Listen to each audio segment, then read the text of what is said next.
Welcome to the Nick and Matt Show. Bringing the player interviews you want to hear and the hot topics you want to discuss.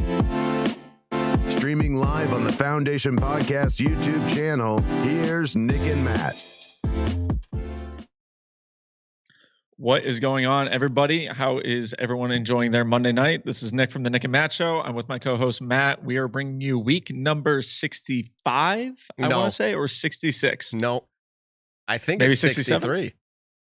Oh, 63. Okay, I think it's 63. If we're wrong, you guys can laugh at us now. We had like a 59 and a half in there somewhere. Who knows? But anyways, we appreciate everyone tuning in tonight. We got a star-packed lineup tonight with two winners of the Disc Golf Pro Tour Championships. So we're super excited to have Nathan Queen on in just a little bit, and then Missy Gannon. For some reason, Nick is freezing up. He's not wrong. We have Nathan Queen lined up. We've got Missy Gannon lined up. This is a star-studded show. So, and it's the end of the season. Nick, stop talking. Nick, you're frozen up. That's funny. I was talking and you kept going, so that's fine. I just told him who we're having. Okay. Nick, it is the off season officially for this tour, as far as the tour is concerned. And guess what? I know it's the off season because you and I both get to experience something called New England Team Challenge. I'm just going to hit on it real quick because it's pretty epic for up here. We've got over 1,000 disc golfers for sure in the New England area and New York who come out and play. And the way it works, I'm just going to give them the quick version, Nick. Each course can kind of build their own team of about 16, 18, 20 players. You have some women in there and just whoever tries out for the team and makes it.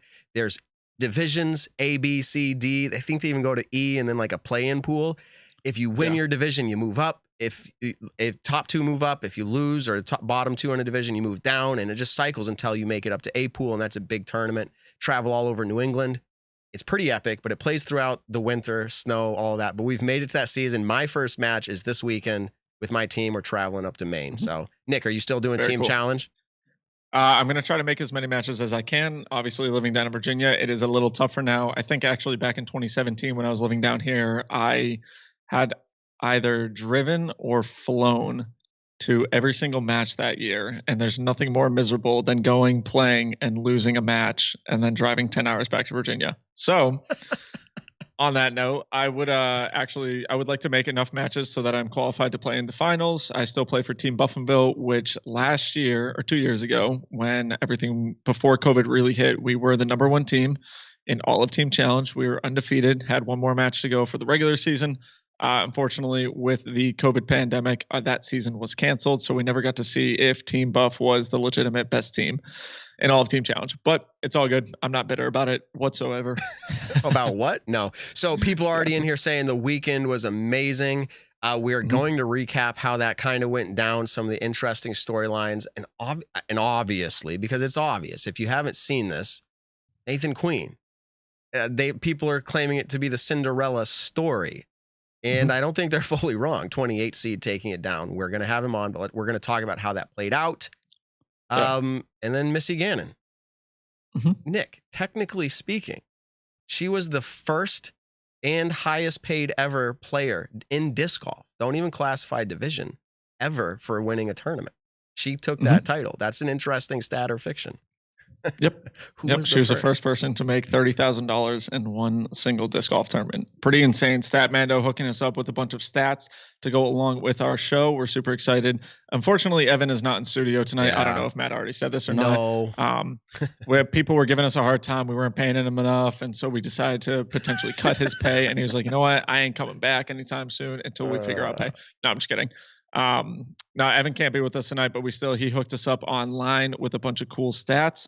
And then if you follow Statmando on Twitter or even just following the Disc Golf Pro Tour, a lot of the stats that they are using are provided by Statmando. So if you're on Twitter, Instagram, anything like that, go and look up Statmando, give them a follow. They've hooked Matt and I up incredibly over the last few months. I don't even know when exactly we started with them, but the stats they give us, the spreadsheets they give us are insane. Yeah, we started I think before the season officially started or right in there, we signed a nice deal saying, let's do a couple episodes and see what happens. And one thing led to another.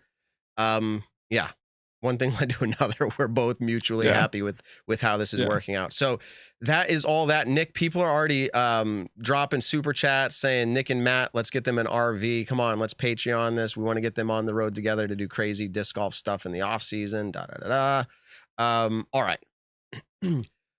Let's go ahead and do this. We don't usually start it out this early, but I want to get into right away, and I want to say thank you to our sponsors tonight. So let's go ahead and do that. Nick, Hempfield Botanicals. We've had people reach out to us multiple times on this. They said, Nick, Matt, what is that stuff you talk about? You guys rave about it. You like it. It works well for you. And I'm going to tell you, I used it again and again and again this week. So here it is. I always hold it up, see if I can get it to focus. That's kind of the goal here. So it comes in this little jar. This is the salve. This is the stuff that's my favorite, mainly because I do have tendonitis in my wrist. When I was working on this week with my kids, Nick, did you ever have like a go-kart or anything like that growing up? No, I mean, we had dirt bikes. Oh, that's right. Yeah. So we were a dirt bike family. Growing up, I was always wanting a go-kart as a kid. I was like, man, I want a go-kart. So now I'm an adult. I went out and bought a go-kart and it needed some work. But I started, turning some wrenches and using some whatever, right? Like banging on things, trying to make this thing work well. And my wrist starts hurting. And I literally went to find my Hempfield. And as I told you, that's what I call it, Hempfield. And it's probably not nice to say this, but maybe I'm addicted to it. but it works so well. I like the feeling that it gives to my wrist. But you can use it on so many different things. In fact, Nick, I'm going to pull up the website here and I'm going to click on. So this is hempfieldbotanicals.com, clicking on shop.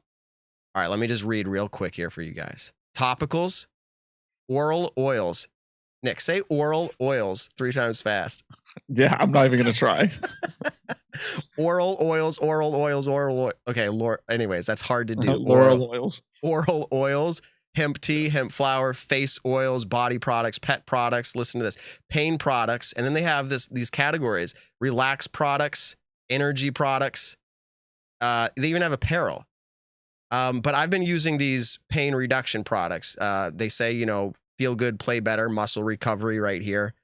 This product has really been working for me. And I know you've used it, Nick. And I know we talk about the chapstick every time. It's worth it. Exactly. Right? It's funny. Good. I got some new chapstick and my parents actually were just down here in Virginia visiting before they went on a little vacation. And my mom had needed some chapstick, found mine on my dresser, took it. And then we were out for breakfast this morning or last night. I forget when we were all hanging out. And then I was like, holy crap. You got my chapstick. Heads up, it's got CBD products in it. And we were just laughing, but she actually did really enjoy it. And I'm loving their stuff. They're the official CBD sponsor of the Disc Golf Pro Tour. So they're legit. They're incredible people running it and helping out in the disc golf world side of things. So I'm super excited for their support. Yeah, totally. I want to say thank you very much to them. You can do the same. Say thank you very much by using the Nick and Matt Show. Well, actually, it's Nick and Matt. Sorry, not the Nick and Matt Show, but it's the Nick and Matt Show's coupon code, Nick and Matt, 20% off. If you're not happy, let me know. Like, hey, Matt, we really didn't like the product. But I guarantee you, that's not what you're going to say. You're going to say, wow, Matt's not wrong. And I haven't been using like ibuprofen and all these other things. I've just been using this. I'm happy with it. Go check them out. Support us by supporting them. Again, hempfieldbotanicals.com. All right. Thank you to them. All right, Nick, we have a lot of topics to talk about. Let's go ahead. Let's go ahead and jump in and talk about how this Pro Tour finale played out. And let's start with the FPO. So I'm going to let you react to some of this. Then when we get to the Final Four, we can talk about some of those percentages and how it went down. But let's start in the first round here, okay? So the women have 12 in the first round. Heather Young, Haley King, Jessica Weiss, Kona Panis play. They take it down. Okay, now interesting note here. Kona Panis ties with Juliana Korver in this round 1, but who has the higher seed moves on. So Kona Panis makes it in. Just react to this. Do any of these names surprise you as not making it? Juliana, Deanna Carey, Lisa Fakis, Kat Murch, Madison Walker, Rebecca Cox, Owen Scoggins, Holly Finley. Out of that list, do 1 or 2 stand out to you?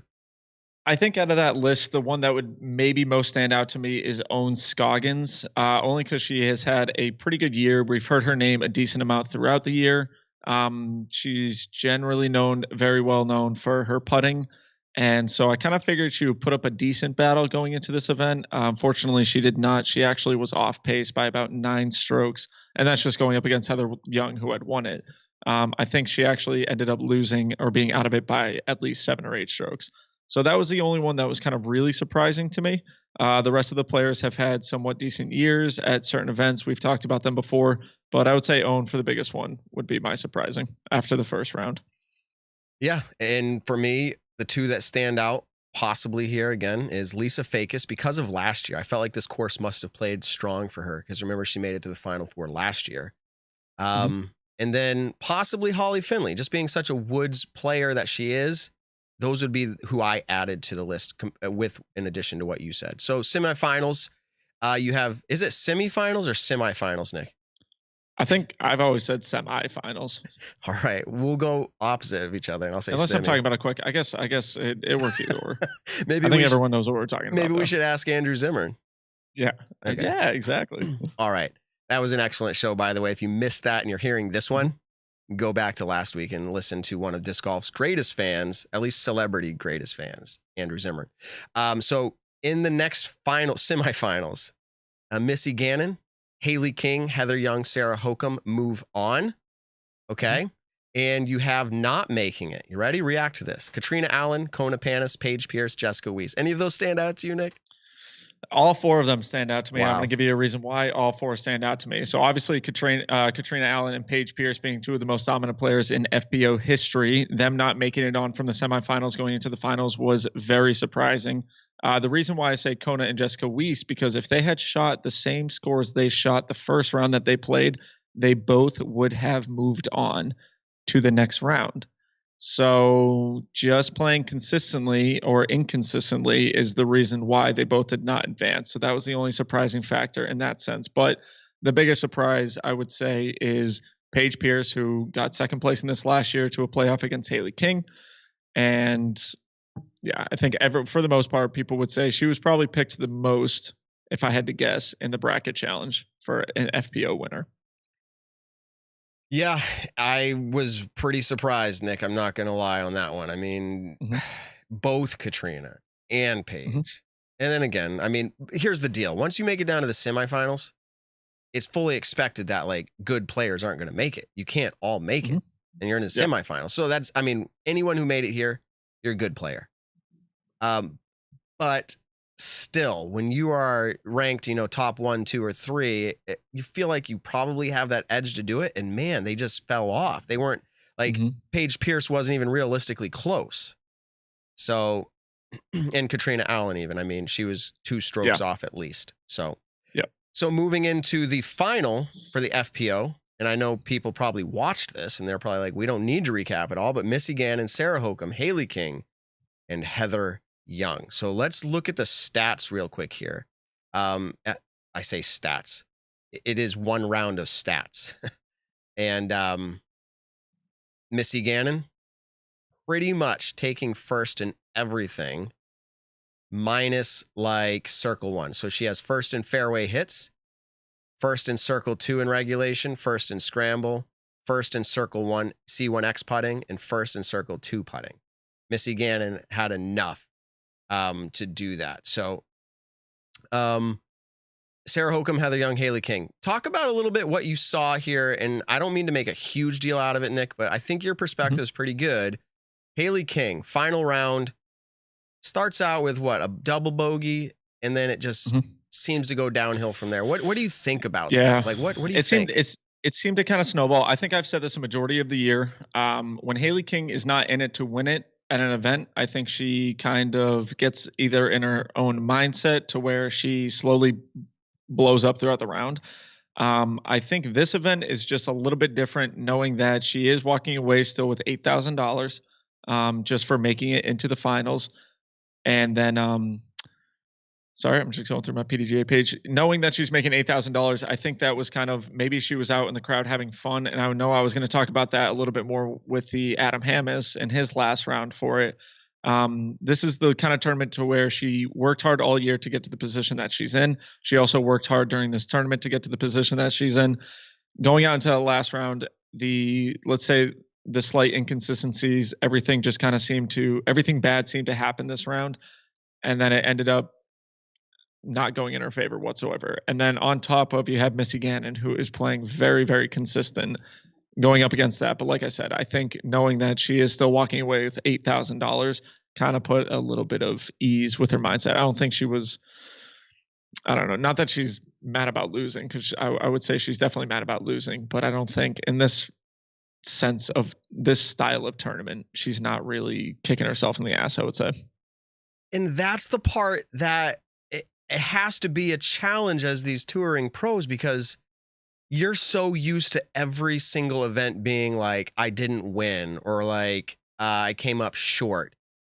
But there is a victory in just making it to the final four. You feel like that would be like, I achieved it. But obviously, as a competitor, they want to win it all. But my thought process is, and we're going to talk about it, very similar Adam Hammis. We're not there yet, but like in the final four there, I felt very similarly with that and how it played out, to where I thought, man, just enjoy this. Like, try to ace run, try to throw in big shots, just have fun, because you've already won a good payout, you know?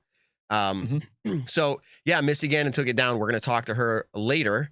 And Sarah Hokum, I feel like she's been a little bit stand out this year in performances that I wasn't fully expecting. So good for her. Second, Heather Young, another player that stepped up, as you mentioned, and Haley King, just not having a great final round, but honestly, making it all the way there is a success in a lot of ways. So yeah. All right, let's talk about the MPO real quick, because we're going to lead right into Nathan Queen. So let's go ahead and do this. In the first round, in round one, Nathan Queen, Chris Clemens, Gannon Burr, Emerson Keith move on. Now, Raven Newsom tied Emerson Keith, but Emerson Keith had the higher standing. So seating. He moved on. Yep. Seating, yep. Some names that just stand out to me as I try to speed this up a little bit. Maybe Ben Calloway not making it in. Andrew Presnell's been playing pretty good. Paul Ulibarri, that one stands out to me a little bit. Let's go right into the quarterfinals, Nick. Drew Gibson, Gannon Burr again moves on. Nathan Queen again moves on. Two names from round one. Matt Oram moves on. Knocks out Chris Dickerson. That's a standout.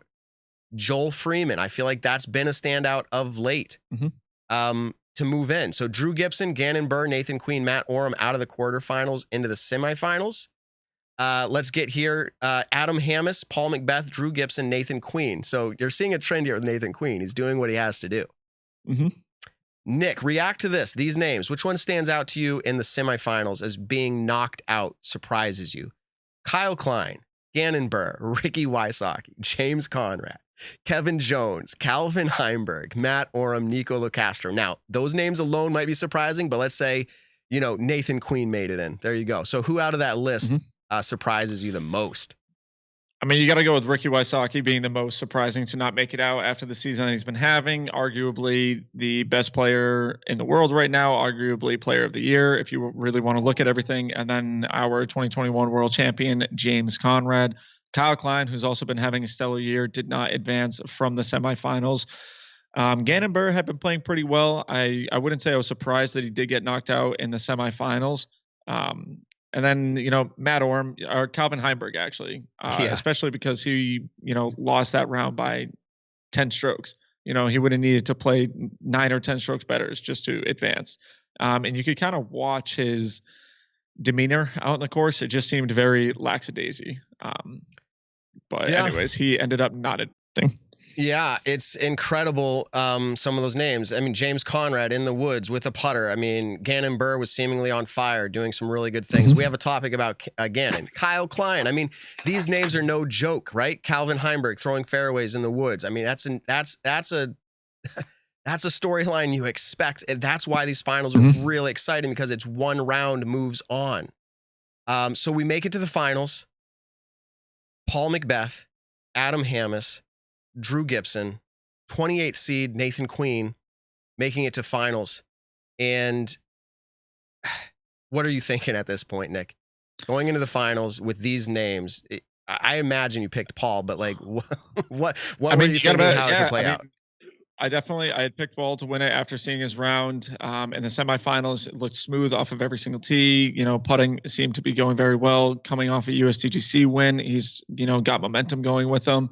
Adam Ham has been playing very stellar all year, and then Drew Gibson has proven once again and again and again that he knows how to play in the woods. He was hitting big putts when they mattered. So those three guys, and then you got the Cinderella story, Nathan Queen coming out as the 28 seed. And just filleting this course and throwing good shot after good shot after good shot. Even when there's a mistake, he ends up making, even just the par out of it, which was huge on some of these holes with how wooded they were. So incredible finals to watch. I think I watched it from hole 3 on, and absolutely incredible to watch. Yeah, this is what disc golf is really, I don't want to say been missing over the years, but is storylines. And what we were able to do with stats from this year and to look at and say things like nobody picked Nathan Queen, right? Being able to say things that are statistically true to build a bigger storyline. That's what disc golf needed. And thanks to people like Statmando, UDisc, podcasts that talk about this stuff, the Disc Golf Pro Tour, Disc Golf Network, it builds the story. And so when something unfolds like this, we already know about Paul. That story has been told, right? And he's coming off of big wins. Adam Hammis, a great season. Drew Gibson just shredding things lately, right? And as he always does. And Nathan Queen, a name that is known in disc golf, but not talked about very much at all. So he's getting his time. We hit him up. He said, I'll come on the show. So that's what we're going to do. We're going to let him get his camera adjusted here, and then we're going to bring him in. It looks like possibly he's hanging out in his new RV or something, which is pretty cool. Let's go ahead and bring him in. If you're ready, Nathan, if you're ready, we'll bring you in. All right, here we go. Nathan Queen, everybody, welcome to the show. We're glad you're here. First of all, congratulations.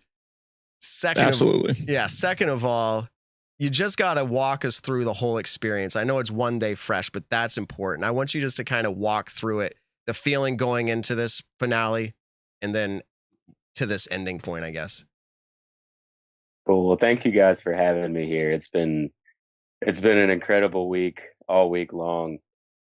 Been able to just center myself, and I felt really comfortable and confident throughout the week. I didn't really have many nerves going on, except maybe Saturday morning going into the semifinals. I got a little bit nervous, but that was just while I was at home.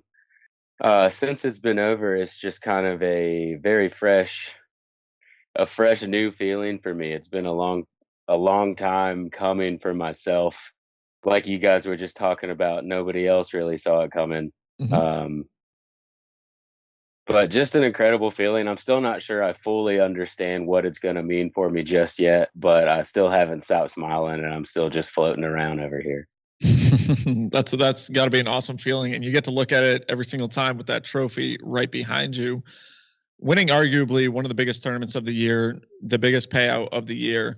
How does this kind of, talking about, in a sense, the money aspect of it, how does this kind of plan your future touring? Were you planning on going back out on the road next year? How does this help out in that situation? I was already planning to tour next year. Like you guys saw, I am actually sitting in my new trailer that I picked up before this event.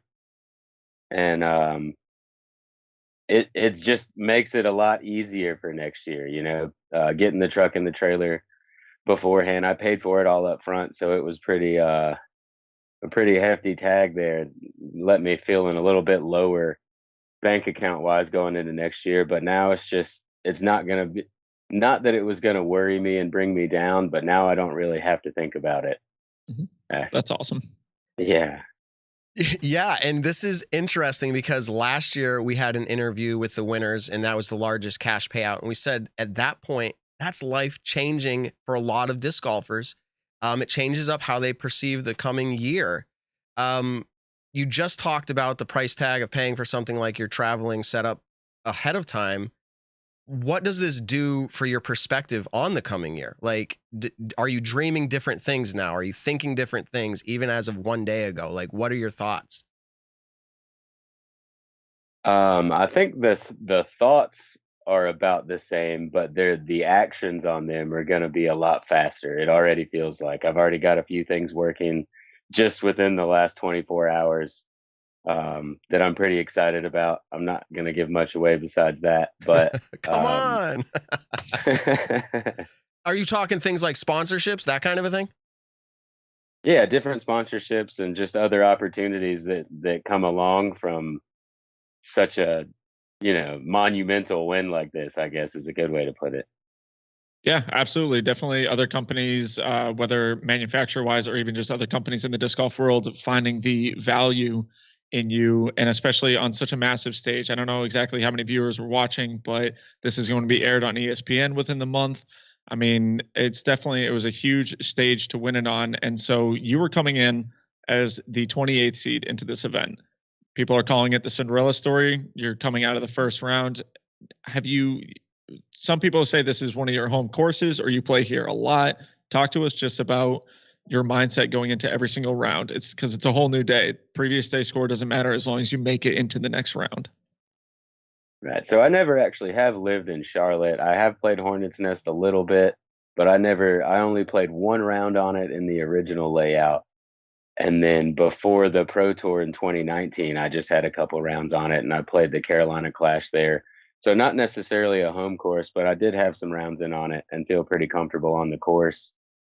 Going into that first round was just get out there and get your birdies, I feel pretty comfortable playing the course and I have a lot of opportunities to birdie out there. So as long as you don't mess up and take the bogeys, you should be going all right. And just each day, when people were, I got so many people reaching out to me, just telling me congratulations and everything. And a lot of the time I responded with, yep, one more start tomorrow.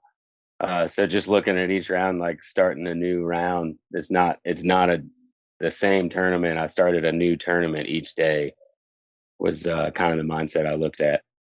Interesting. How does that affect your gameplay? Do you feel like that was nice, like easy, or was it like, man, all that work I did, like we just got to start over? What was your perspective on that? Well, if we compare it to the rest of the season, it seems like I should think about that every round because this is the first time I've won something like this. So it might be something I take up next year, thinking about each round like a new tournament and get off to a hot start. Yeah, it definitely. And I was going to ask you if you could rate your rounds, and maybe you could do each of them if you'd like to, but like rate your rounds. Did you feel like you were playing out of your mind? Was it really good for yourself? Or did you feel like this is how I normally can play? I just haven't been. Like, what was your thought process? That's a pretty tough one to answer, I think. I missed a circle one putt each round. I missed one inside the circle, which I don't feel like I should do. Even if they are a circle's edge, I don't feel like I should make those or miss those. And other than that, I feel comfortable throwing in the woods. So hitting those gaps is what I feel like I should do. That last round, being able to hit those 4 par 3s in a row, 13, 14, 15, 16, hit the gaps on all 4 of those. Those are all super tight. That I don't know that I can say I expect myself to always do that, but at that point in time I did, and it was just awesome to be able to pull it off. And to be able to do it in that moment while you're going against Drew Gibson playing an incredible tournament, Paul Macbeth just coming off a USDGC win, and then Adam Hammes with some decent wins this year. Does the pressure of who you're playing with on your card ever get to you? Or like you were saying earlier, is it just, hey, it's a new round, I got to go out and do my thing?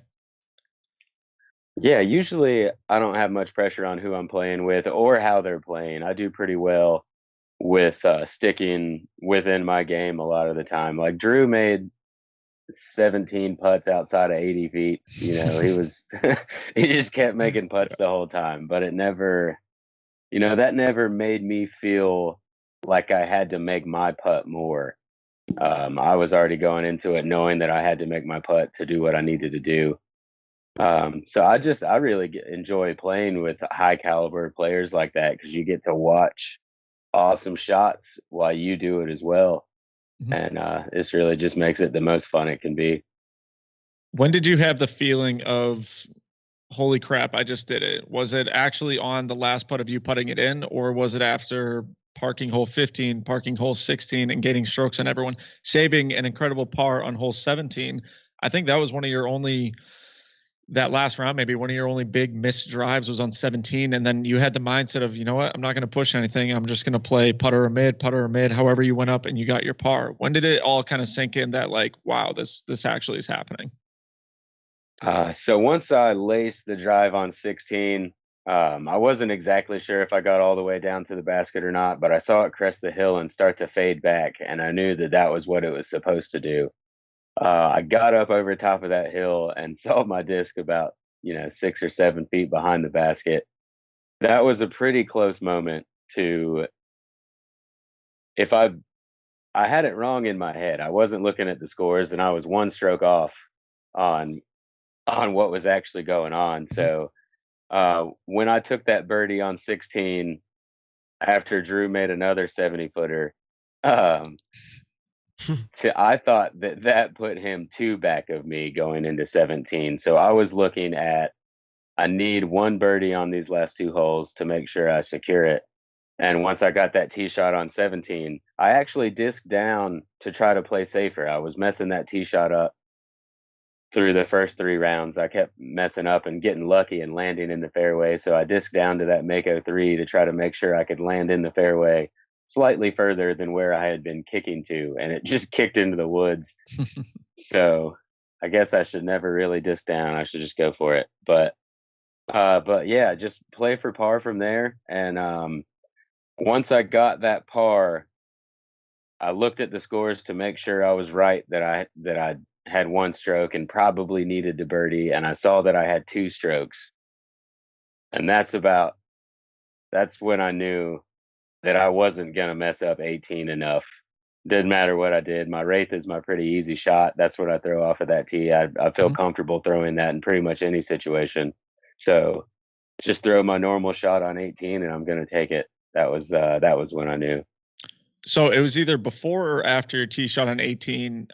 You can see on video, Paul McBeth and you and someone else were kind of like crouching down, just like laying low, and it looked like Paul was talking to you. Was it about anything? Was it anything in specific, or like, hey, you're going to watch the sports games tonight? What was he talking to you about? That was me finding out that it was 2 strokes instead of 1. He came up to me and said, he could tell that I looked nervous, I guess. And he came up to me and said, hey, unless he aces, I think he got it. And that was pretty much it. That was me finding out I had 2 strokes, and then Nice. It was going to be an easy hole 18. I didn't have much pressure on it. Very cool. Wow. So in the chat, people are really excited for you. Some people said this is the first time they've ever cried with someone winning. So you've brought people to tears. There is a significant story to be told here, and I'd love to see even a short documentary on this for you.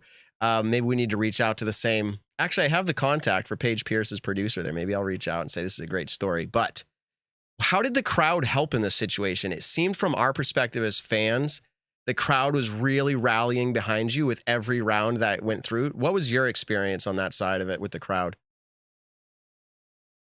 Pretty similar. It seemed like they were there for me the whole time. Slightly smaller crowds on the first day, but still whenever, I got that 90-foot throw in on 18 the first day, and I know it wasn't as loud as the final celebration, but there was enough people there that it was definitely a significant amount of noise. And I could tell throughout the whole week, but what finally made me realize that the crowd was there to watch me pull this off was whenever we were on the tee on 1 the final day, and they announced my name last because I was still the lowest seed, so I teed off last, and I got louder cheers than all the other 3 players with Paul McBeth there, 5-time world champ. And that was when I could kind of for sure know that I could just feel it. All of them were there to watch me try to pull this off, and they all wanted me to. It was very cool. Mm-hmm. I really can't even imagine, and I don't need to. I'm not the one competing at that level. What I'm kind of at a loss of words, because I have to imagine someone in your skill level playing disc golf at a very high level.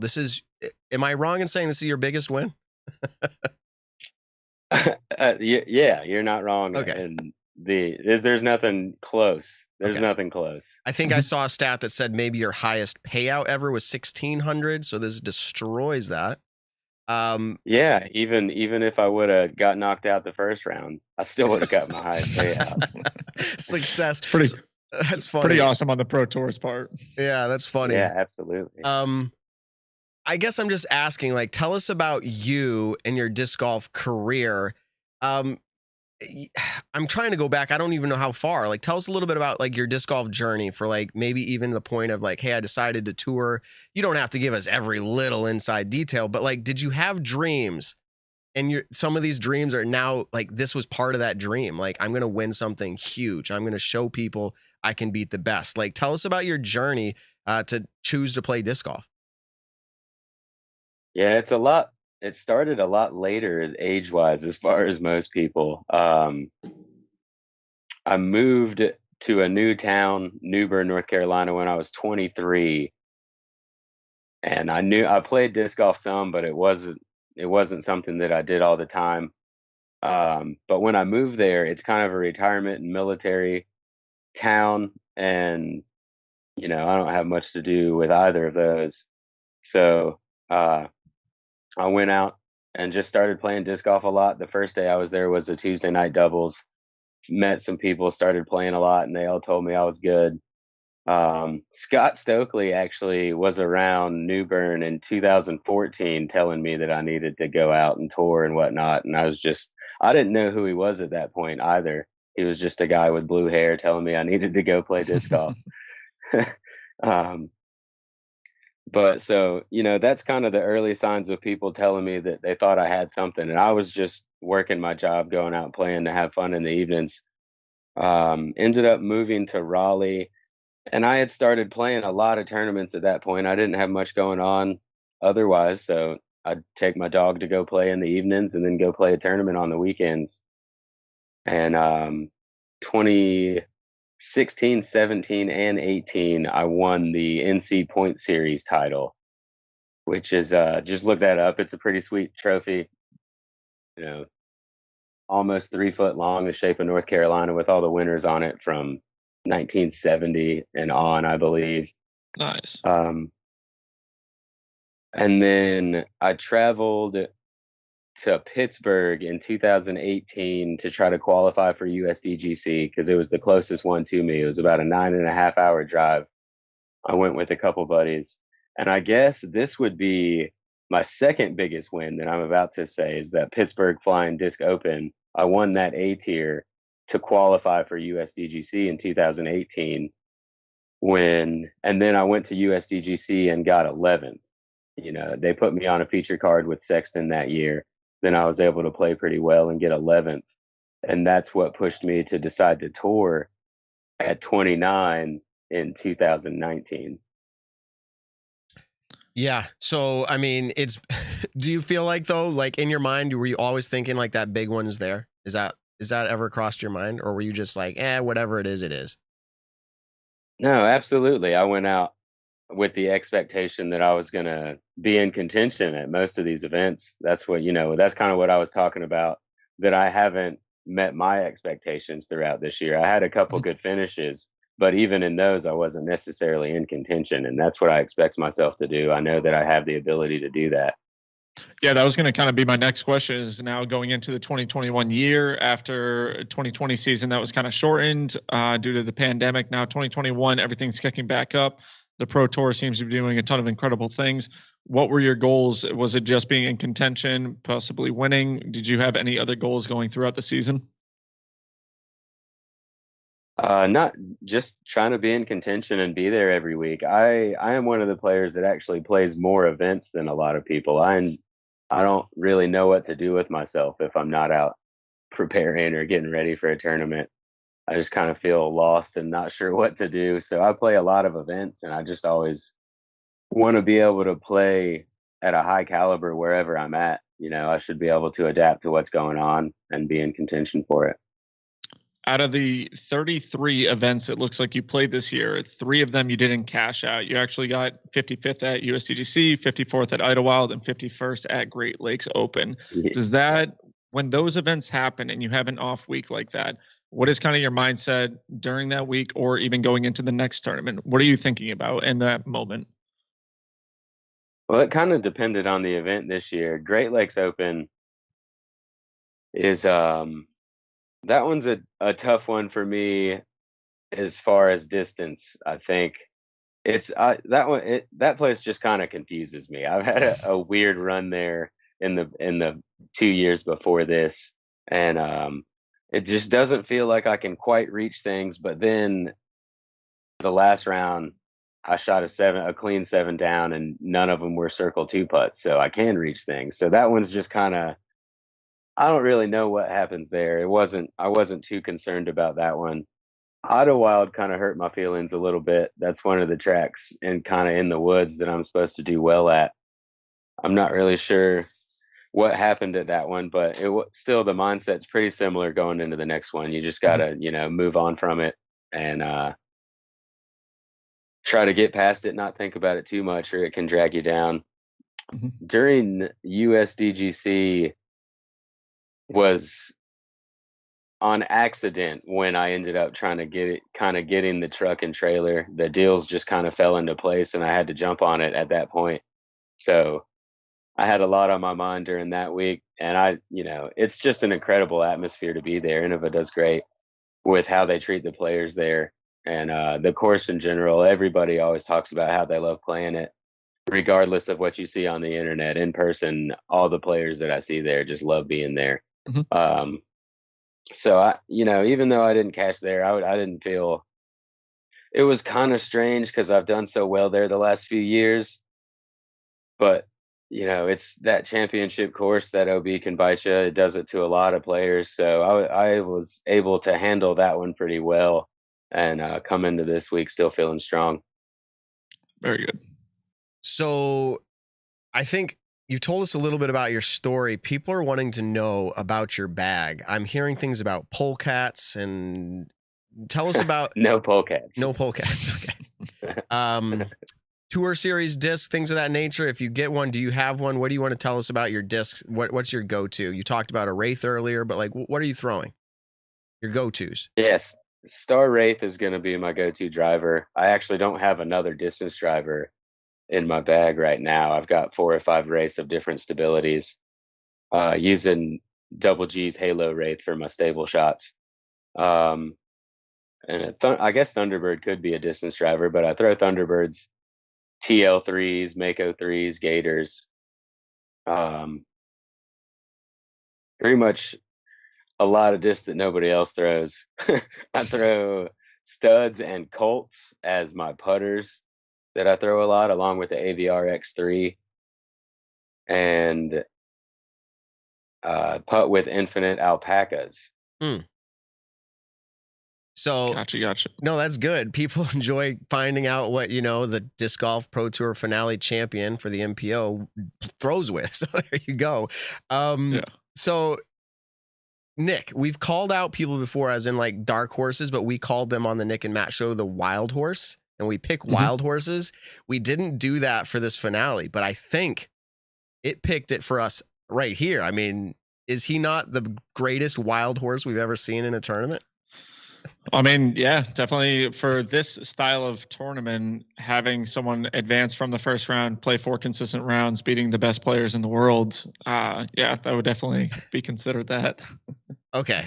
So what would, go ahead, Nick. No, we both. I was going to say, what, throughout the year, the disc golfers have a very busy schedule of you play your tournament and then you're traveling to the next one, then you practice a couple days on the course. Do you do any other practice outside of just specifically on the course? Like, what do you think brought you to that next level of being able to consistently play well on the tour?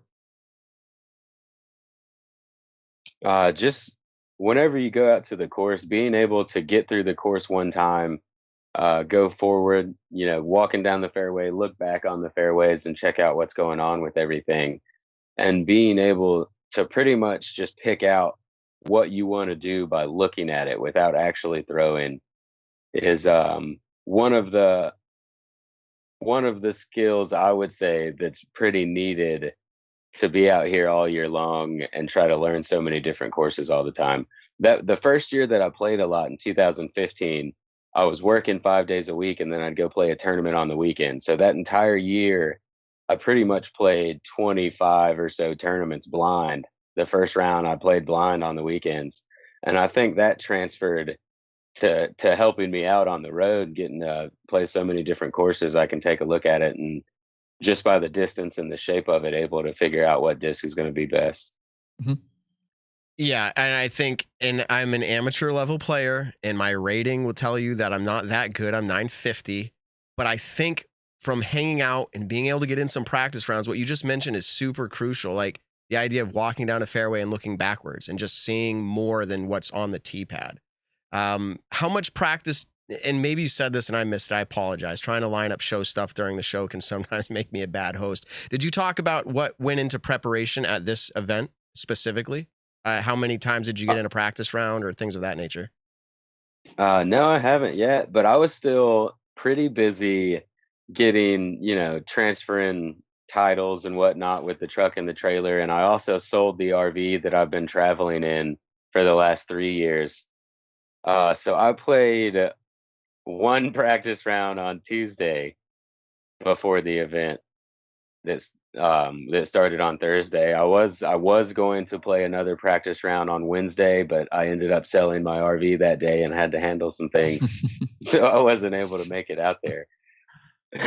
So I only got one round in, but I took my time. I was probably out there for 4.5 or 5 hours just on my one round. If I didn't get a hole right with the disc that I wanted to throw on it, I'd go pick it up and go back and throw it again to make sure that was the shot that I needed to do. So only one round, but it was a very slow practice round and make sure I had it right. I think one of the biggest things for me personally, just kind of talking about, okay, these people advanced the first round, who's going to advance the second round, was in the first round, you had this insane stat of like 72% putting from circle two. Where did that come from? How much time are you spending on your circle two putts? And then to be able to, I mean, you got me when it came to advancing throughout the rounds, and nothing but congratulations towards you. But I thought after that first round, I was like, okay, he's probably not going to go out and do 72% from circle two again. But then it seemed like when I said that, you just went and put the disc closer and then made everything from circle one. So, I mean, that's a huge adjustment. But how much time are you spending putting, and where, even in that first round, like where was all that coming from? I do try to do some practice putting every day or multiple times a day. I usually don't putt for longer than 10 or 15 minutes. It's hard for me to focus on it and actually do helpful things for longer than that at a time. But I try to do at least 3 10 to 15 minute sessions a day of putting where I'll intertwine circle one and circle two putts, putt from circle two. And if one bounces away, I've got to make the comebackers and things like that.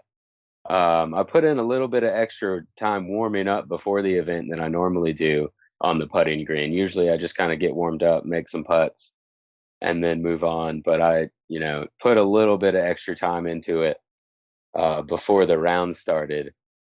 I think specifically what got me going on that first round was I parred hole one, and then on hole two, I put it on the island, was just outside the circle, probably 38 feet or so.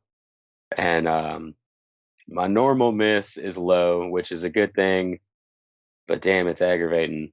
And I hit the cage for my first circle two putt on hole two. And there was one of the flag banners behind me waving, and I turned around and it was right in my face, and I just let it cover my face up for a while. I sat there just kind of, calming down or doing whatever. I don't exactly remember what I was thinking about, but it definitely got me fired up. Like, you can't do that again. This is not the tournament to hit the cage. You have to give these putts a chance. And I did well after that. So sometimes missing one can get you going. I like how you can remember that moment. Like, that's just making me happy. You let the flag just blow in your face. Excellent. So a question that I wanted to ask, and I usually ask for our first time guest on the Nick and Matt show, is can you give us an idea of something you enjoy doing outside of disc golf, whether it's a hobby, just downtime, something relaxing for you? Like, what is it that you like to do outside of disc golf if you're not disc golfing? The biggest thing I've picked up this year is mountain biking, some single track or downhill if I can find it. But I used to do motocross, and I was really missing being on two wheels. It's a little different having a pedal. It's definitely got me in a little better shape, which is nice also. But mountain biking that's my hobby aside from my job hobby. Nice. Yeah, that's perfect. And we love hearing what others' hobbies are because it makes you relatable to someone who's not as good as you at disc golf. They're like, I like mountain biking. Yeah. And then just to wrap this up, just to put this, and I'm sure you've heard this stat, thanks to Stat Mando for coming up with these, but your total earnings all time, $27,283 this weekend, obviously $30,000, outdoing your career earnings. One more time, how does that leave you feeling? You saw the smile pop up while you were talking about it, man. It's pretty incredible, and it makes me feel a lot more comfortable going into a future of disc golf for multiple years to come. Very cool. I guess my last question, you just had this absolutely incredible win.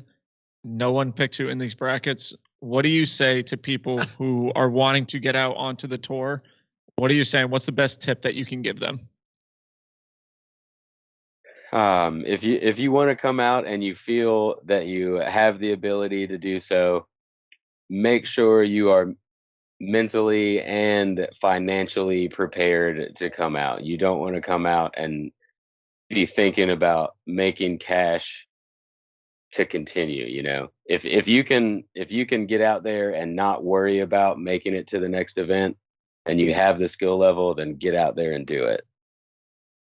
Very cool. I think that's it. I mean, we tell people the same thing to get into disc golf media. If you feel like you can do it, then go for it and do it. Exactly. Well do it. So awesome. Absolutely. Good words from you. Is there any shout outs you want to give to anybody, including family members, anything you want to do?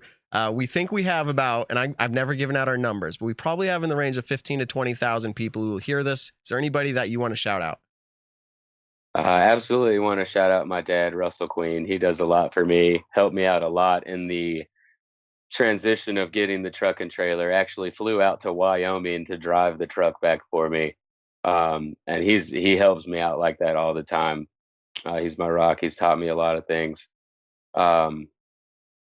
All my friends and family, Rebecca Cox for being there for me, my girlfriend, and all my sponsors for keeping me on the road all year as well. Innova Champion Discs, Tree Love Disc Golf, Fossa Disc Golf, Flight Towel, and Fit Inspired Living. Make sure you check all of those guys out. They do a lot for me, and I really appreciate that, everything that they've done for me.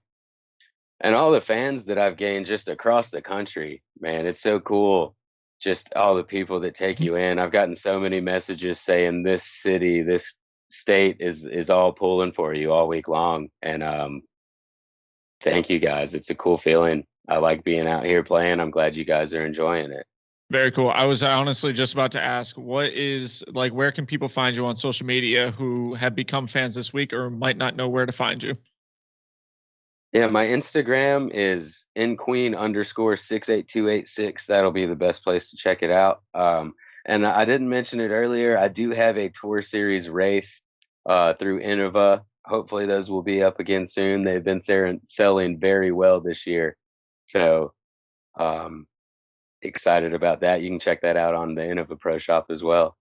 Absolutely. Awesome. I said 15 to 20,000, but that sometimes is based off of who we have. Let's push this one to the moon, baby. Like, this is going to be a good one. People want to hear from you, Nathan. We're glad that you came on. And hey, Nick, I said Nathan, I think, every single time and not Nate. I'm proud of myself. So exactly. It is Nathan, and that's what we want to respect that. Yeah, I would have told you if you didn't, so you did. I thought one of the funny thing is Nate Sexton and Nate Doss were both commentating, and he said, "You know what? I'm going by Nathan all this week in honor of Nathan Queen." So that actually made me laugh pretty good when I was listening to it. But anyways, dude, congratulations! Thank you for coming on our show tonight. We really appreciate it. This was a very fun time, and we look forward to having you again in the future. Cool. Thank you guys. Have a good night. All right. Take it easy. Peace out, Nathan. All right, everybody. That was pretty cool. Nick, react to that a little bit. That interview. I'm going to set up our next one. So give us what you got. It was awesome. I mean, I love having on new guests, and especially, people who haven't been in the spotlight multiple times throughout the year. We've had Paul on a couple times. We've had, Missy coming on. We've had her on a couple times. Ricky, Eagle, all these different players we've had on multiple times. And then to have someone come out and just do, we keep saying it, the Cinderella story of this tournament, coming out from the first round and taking it down, taking home a massive paycheck, the biggest one in disc golf history.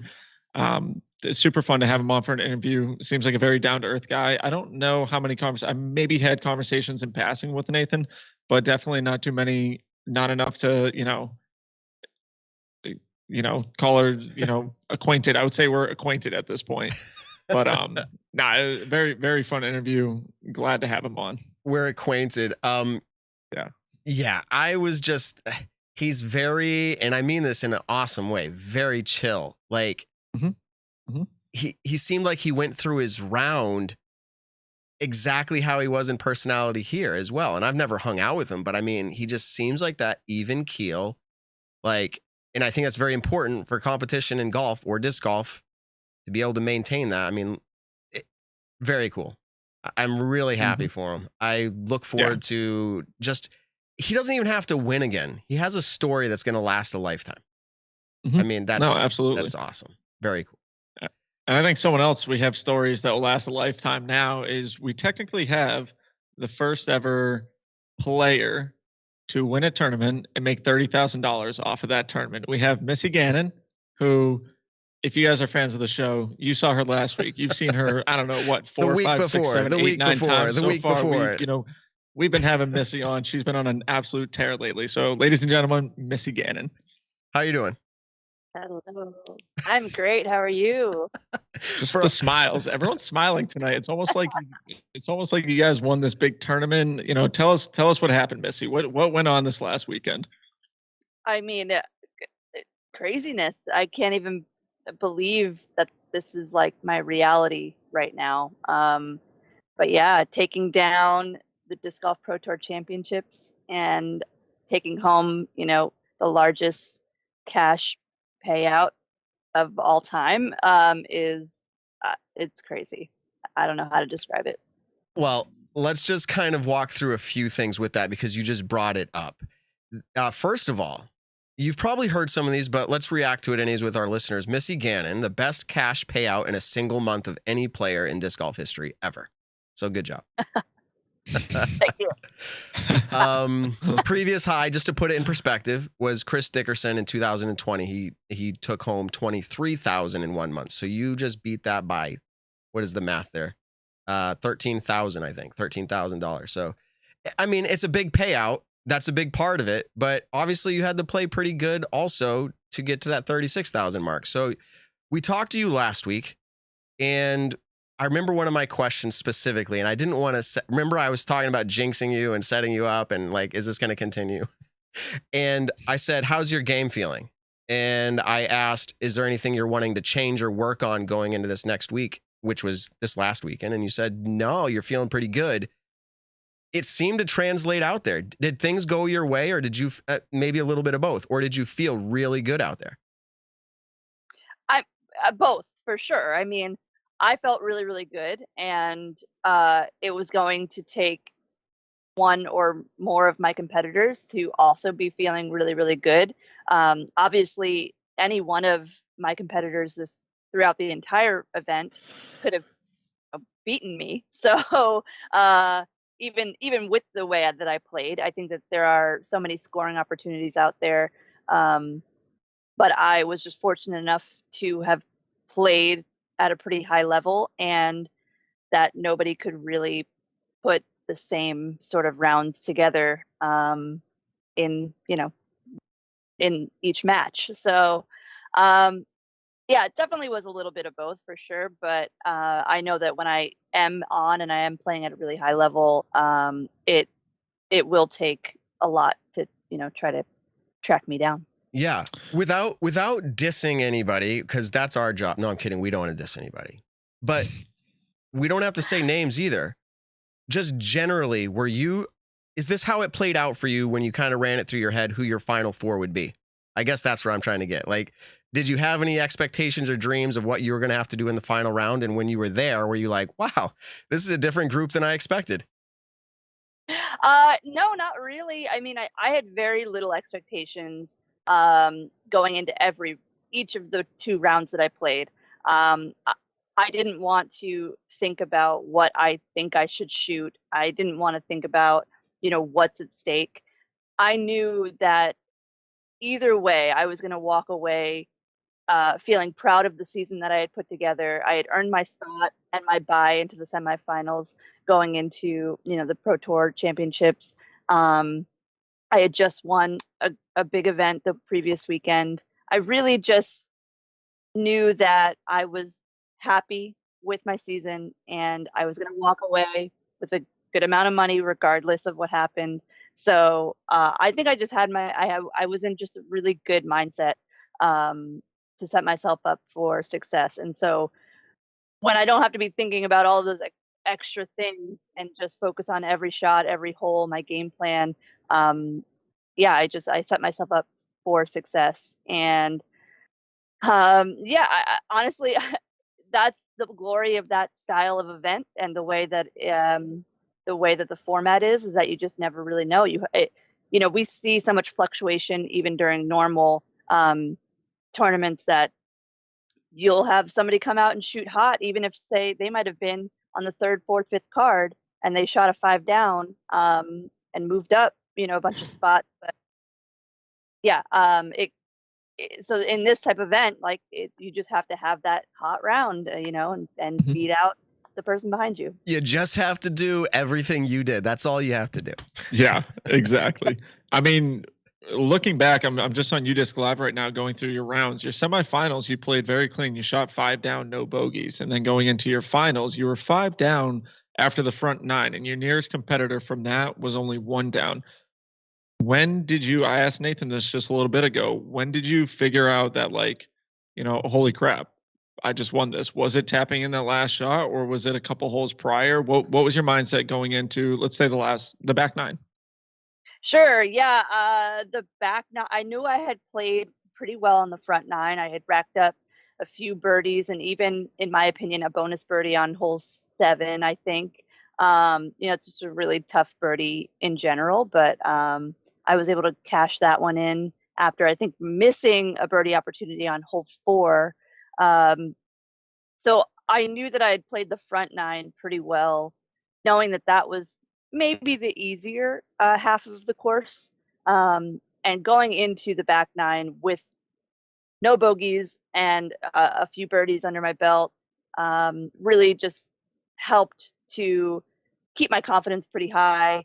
And when I went into the back 9, I played pretty clean. Hole 9 I got the birdie. Hole 10 is it's kind of a tweener hole for us now.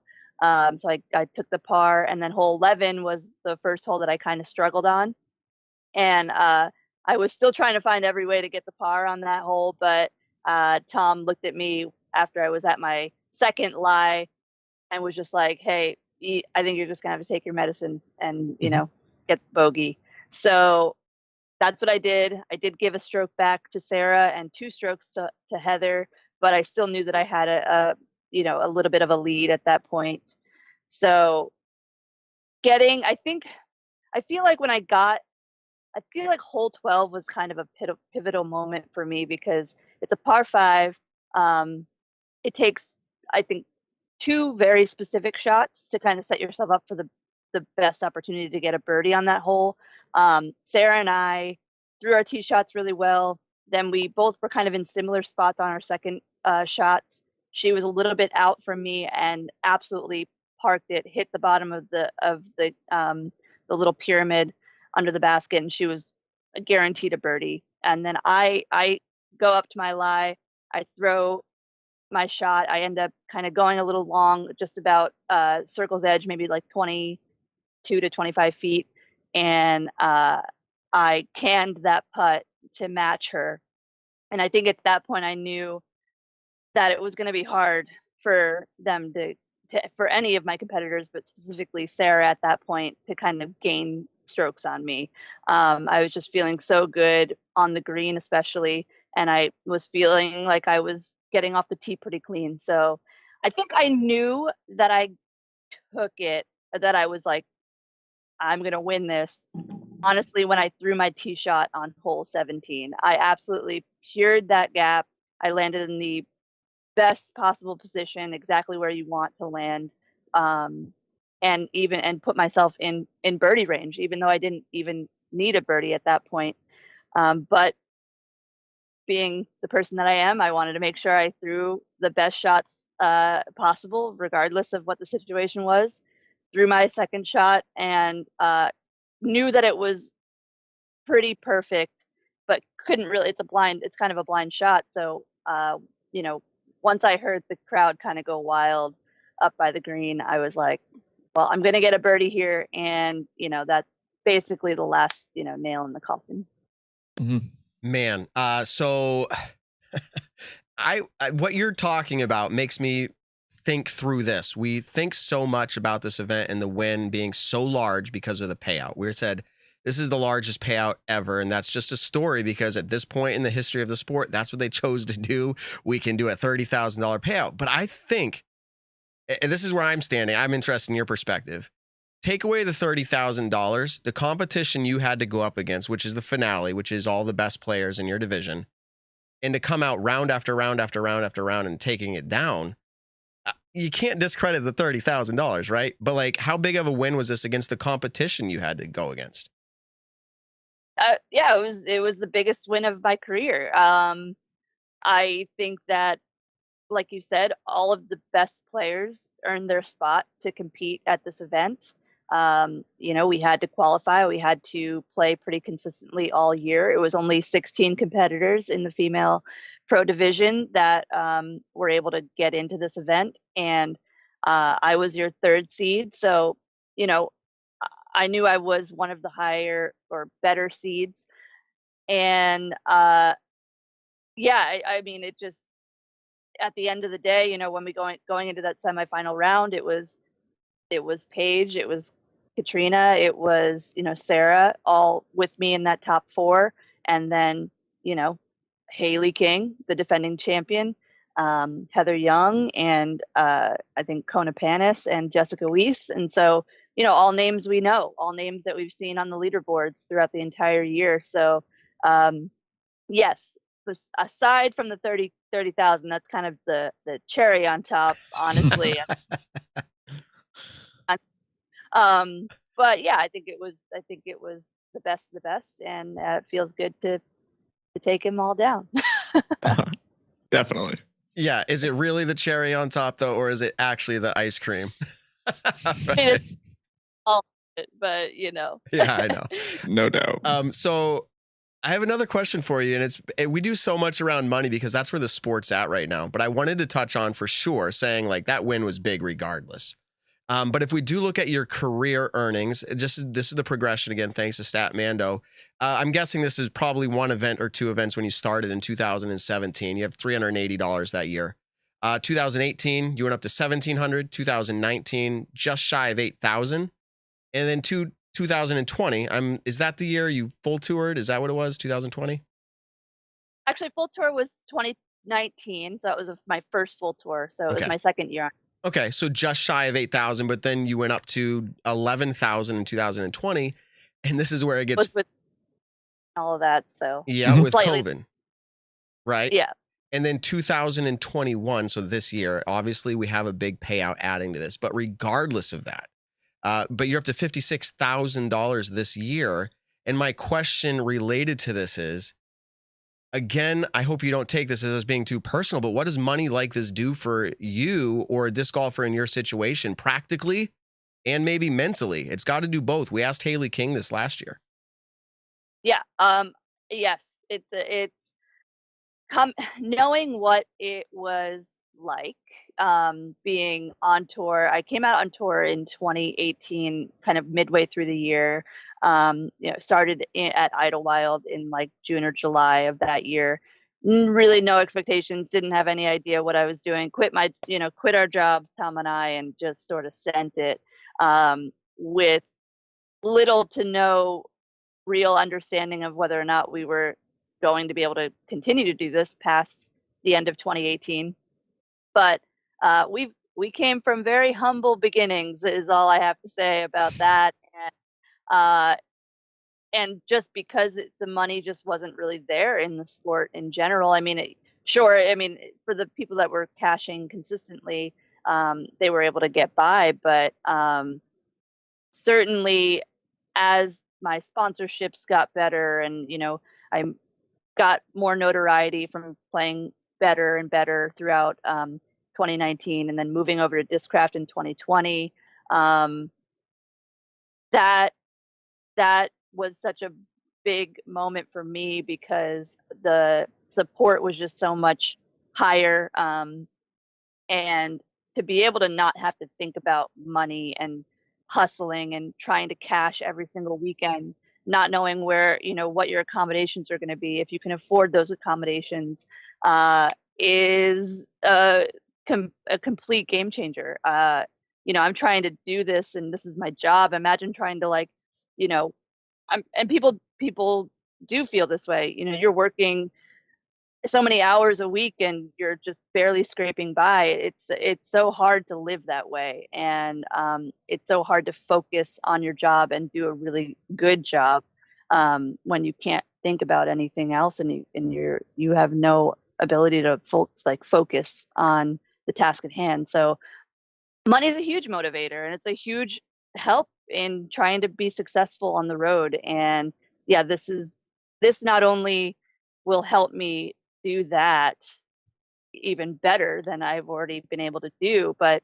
now I can start planning for the future. I can start, maybe we don't have to be nomads forever. Mm-hmm. We could set roots down somewhere or whatever. This is a big step forward in my life, and Tom and I are, already trying to figure out how we need to best handle this sort of money and our future.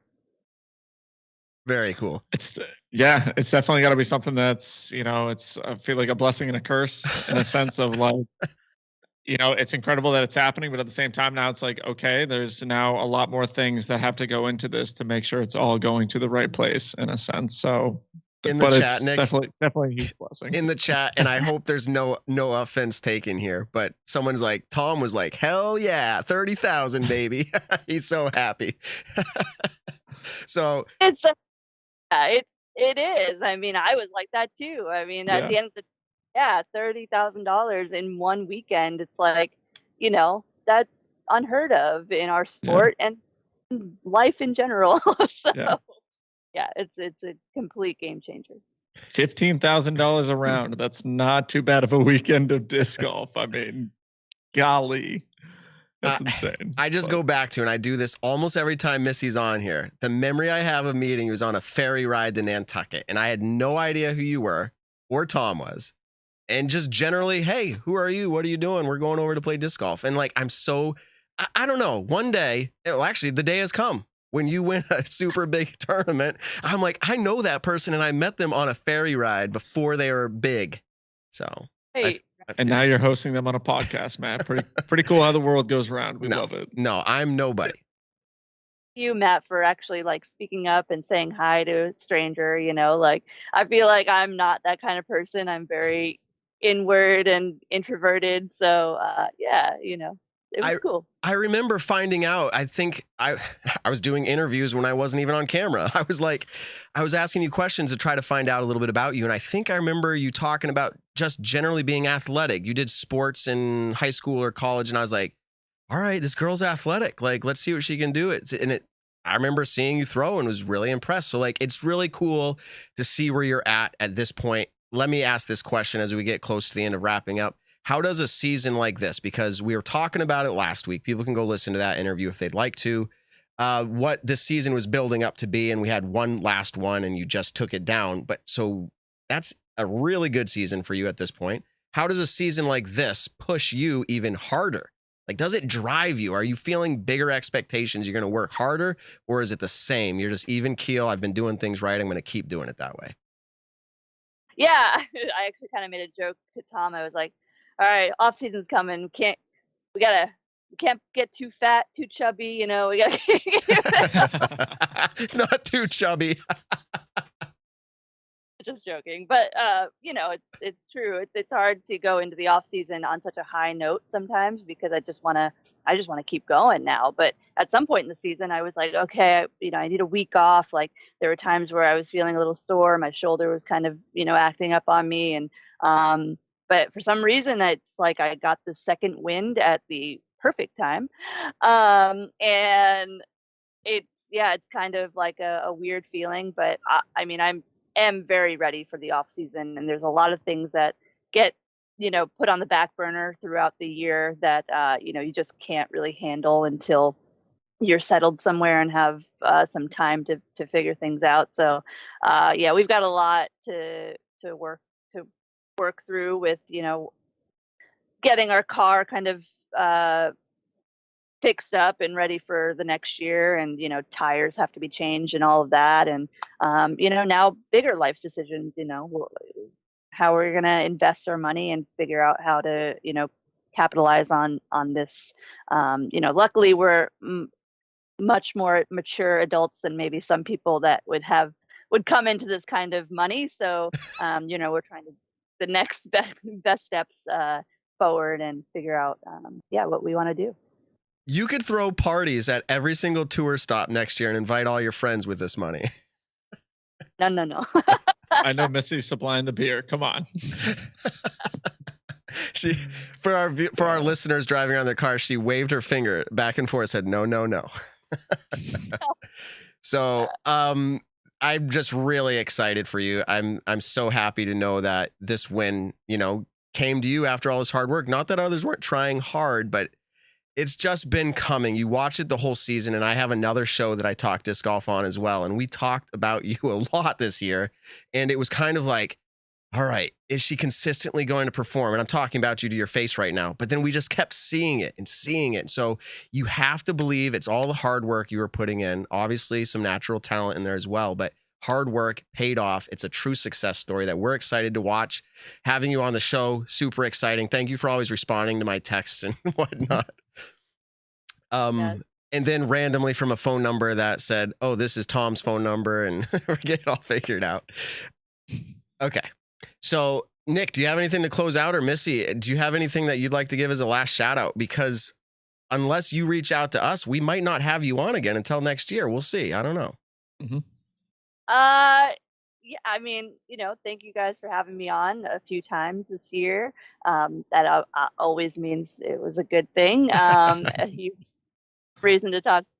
But yeah, I mean, it was an awesome year. A huge shout out to the Disc Golf Pro Tour, and the National Tour, the PGA.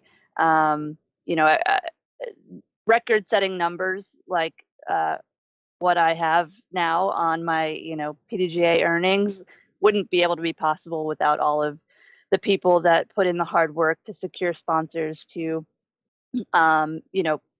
make the sport, put the sport in the best light possible to secure these bigger sponsors.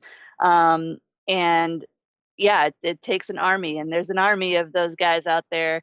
Most of the time I don't even know who some of them are, and I'm like, where did you come from? I thought I knew everybody on the staff, but it's really cool to see it growing. So huge shout out to anybody who has a hand in the tour, Jeff Spring and all of the guys on the Pro Tour. Big thank you to Tom Seven for just sacrificing so much for wanting to do this, wanting to see me succeed, doing everything he can to try to support me in any way that I need. And now we took home a big one, so can't wait for the next one. And then my sponsors, thank you Discraft, thank you OTB Discs, thank you Whale Sacks, and thank you Grip Equipment. There's a bright future ahead for all of us, and I'm so excited. No, absolutely. And for we do this, normally. Where can people find you on social media if they don't already follow? Yeah, you can find me on Instagram at Missy_disc golf. And then I'm mostly on Instagram, but you can go follow my athlete page on Facebook, which I believe is also at Missy Disc Golf. So yeah, those are the 2 platforms you can find me on. All right. Very cool. In sending you out, just remind us, when does your contract with Discraft end? I was just on a 1 year. So yeah. Yeah.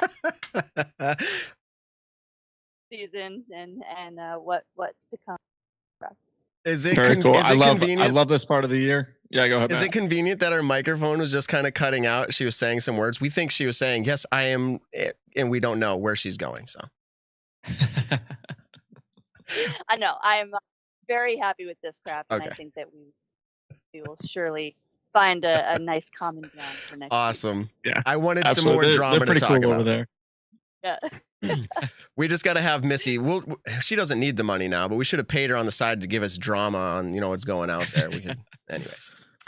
We gotta find someone in the disc golf world to give us all the exclusives. But I love this part of the season. Off-season changes. Anyways, Missy, thank you so much, and congratulations once again. Incredible season, incredible month, incredible year. You kicked some ass. We can't wait to see what goes on next year. Thank you, Nick. Thank you, Matt. Appreciate having me on. We appreciate Sounds you good. having us back on too. It's wonderful. All right, have a Exactly. great evening, Missy. Talk to you later. Peace. Bye. Bye. All right, everybody. Missy Gannon, incredible win that she just had. I am genuinely happy, and like Nathan Queen, Missy Gannon, 2 people that you can just genuinely rally behind and be happy about their win. Mm-hmm. Can you be happy about any win? Somebody overcoming and winning, sure, but I don't know. It's not the same old. Yeah, it's sports. Like you're rooting for people, you love an underdog story, and then you're rooting against people at the same time. I mean, there are fans out in the world who don't want certain players to win. There are fans in the world who want only the underdogs to win. I mean, it's sports, and that's what we love about it. And I think we were able to see such an amazing tournament being played out on both FPO and MPO side of it. The film coverage, from what I thought, was pretty great. There were a couple, I don't know if everyone experienced this or just me, but a little bit on holes 16 and 17. I don't know if just bad internet service out there or if it was just bad internet on my part. Could have been either or. But for the most part, definitely very fun to watch. I loved, especially the first day, dude. There was so much action going on just between the FPO and the MPO, just all the different cards that were out there. Or excuse me, for day 2 when the FPO started playing. I mean, there was just so much disc golf going on. It just seemed like it was such a great production. I loved watching it. I like the format. I do like the format. Okay, before you give your hot take, let's go ahead and get in an ad here because people need to hear your take. But we got to put that hook out there. Yeah, they're going to come back in here. Stay tuned. Nick's about to drop bombs. We got to thank those who support us. All right. Okay, everybody. Autumn is still in the air. The pumpkins are in the patch. Remember our pants pumpkins, Nick? Or our pumpkin pants. I always get it wrong. I think it's pants pumpkins. And our friends at Manscaped are here to make sure you don't carve your pants pumpkins when you're grooming, if you know what I'm saying. I like how it adds that. If you know what I'm saying, make sure you keep things fresh this fall. The leaders in male grooming and their brand new 4th generation performance package. This is no joke, Nick. Get ready for cuffing season like no other. Ready to take the leap into fall with Manscaped. Join 2 million men worldwide. That's a lot of people. Using Manscaped by going to manscaped.com for 20% off. Use the code Nick and Matt. Nick, talk about some of your favorite products there. I bring it up every single week, that Weed Whacker 2.0 for those little bit of nose hairs that are coming out. It's funny, like I said earlier, my parents were visiting in town this weekend, and my mom was asking me what all the stuff was on my bathroom counter or on one of the shelves underneath the counter. And I said, my favorite thing that Manscaped has sent me so far is the Weed Whacker 2.0, just for those little nose hairs. And she's like, if you are your father's son, you will have nose hairs the rest of your life. And first off, I was like, well, I hope I'm my father's son. But then second off, I was like, no, it's definitely, it's always been like a funny issue. Every so often, 1 or 2 of them come out. And instead of taking a little pair of scissors and trying to find it, the Weed Whacker 2.0, very easy. You literally just turn it on, put it up your nose, turn it on. and then you literally just hear zzz, zzz, zzz, and there you go. And what's interesting, and now we're talking about hair on our bodies, but Nick, you aren't striking me as someone who has to shave like I do. But my point here is, I think this is just a universal men thing. As they point out here, 2 million men joining in on this. That product you were talking about, the Weed Whacker, 9,000 RPM, motor powered 360-degree rotary dual blade system. And then again, I've mentioned this before. I've been really enjoying this product. There we go. Cologne, Manscaped, refined, beautiful container, smells great. People recognize it when they smell it. And Nick, they have been supportive of us in the disc golf world. This isn't a small company. Go thank them. Let them know that you listen to Nick and Matt. Use the Nick and Matt, right? Yeah, the Nick and Matt code, Nick and Matt, 20% off, free shipping worldwide. Look, I went out to eat with some friends last Wednesday, and right before we went into the restaurant, put on some of the Manscaped cologne, and I was told I smelled very nice. So, men, go pick it up if you're trying to impress the ladies. Yeah, freshly ladies, Manscaped. Pick it up for your significant others, and you will enjoy the smell. That's right. Nick, so here's what we're going to do. We're going to, before we get right into your hot take, let's do a little stat or fiction. Let's do it where we involve the audience. We aren't going to make this all formalized and have the game show up and points and all that. We're going to just ask the question and see how the audience responds to Nick and my picks, as well as obviously give your picks. And I'll take a look and we'll call out the first person who answers and we'll just go with it. We'll just go with it. All right. So stat or fiction number 1, thanks to Stat Mando for this. Nathan Queen has now earned $57,983 in North Carolina, passing Michael Johansson for the most of any player all time. I feel like that's such an in-depth stat that every part of me wants to say, oh yeah, absolutely. For how much you just said, I got to go with that's a stat. But at the same time, MJ is a legend in North Carolina. So I'm kind of torn between the two. I guess I'll try to take the latter. I'm going to say that's a fiction. Oh, now you changed it up. Yeah, all that was for not. I'm going stat because 30,000 is such a ramp fast, like up.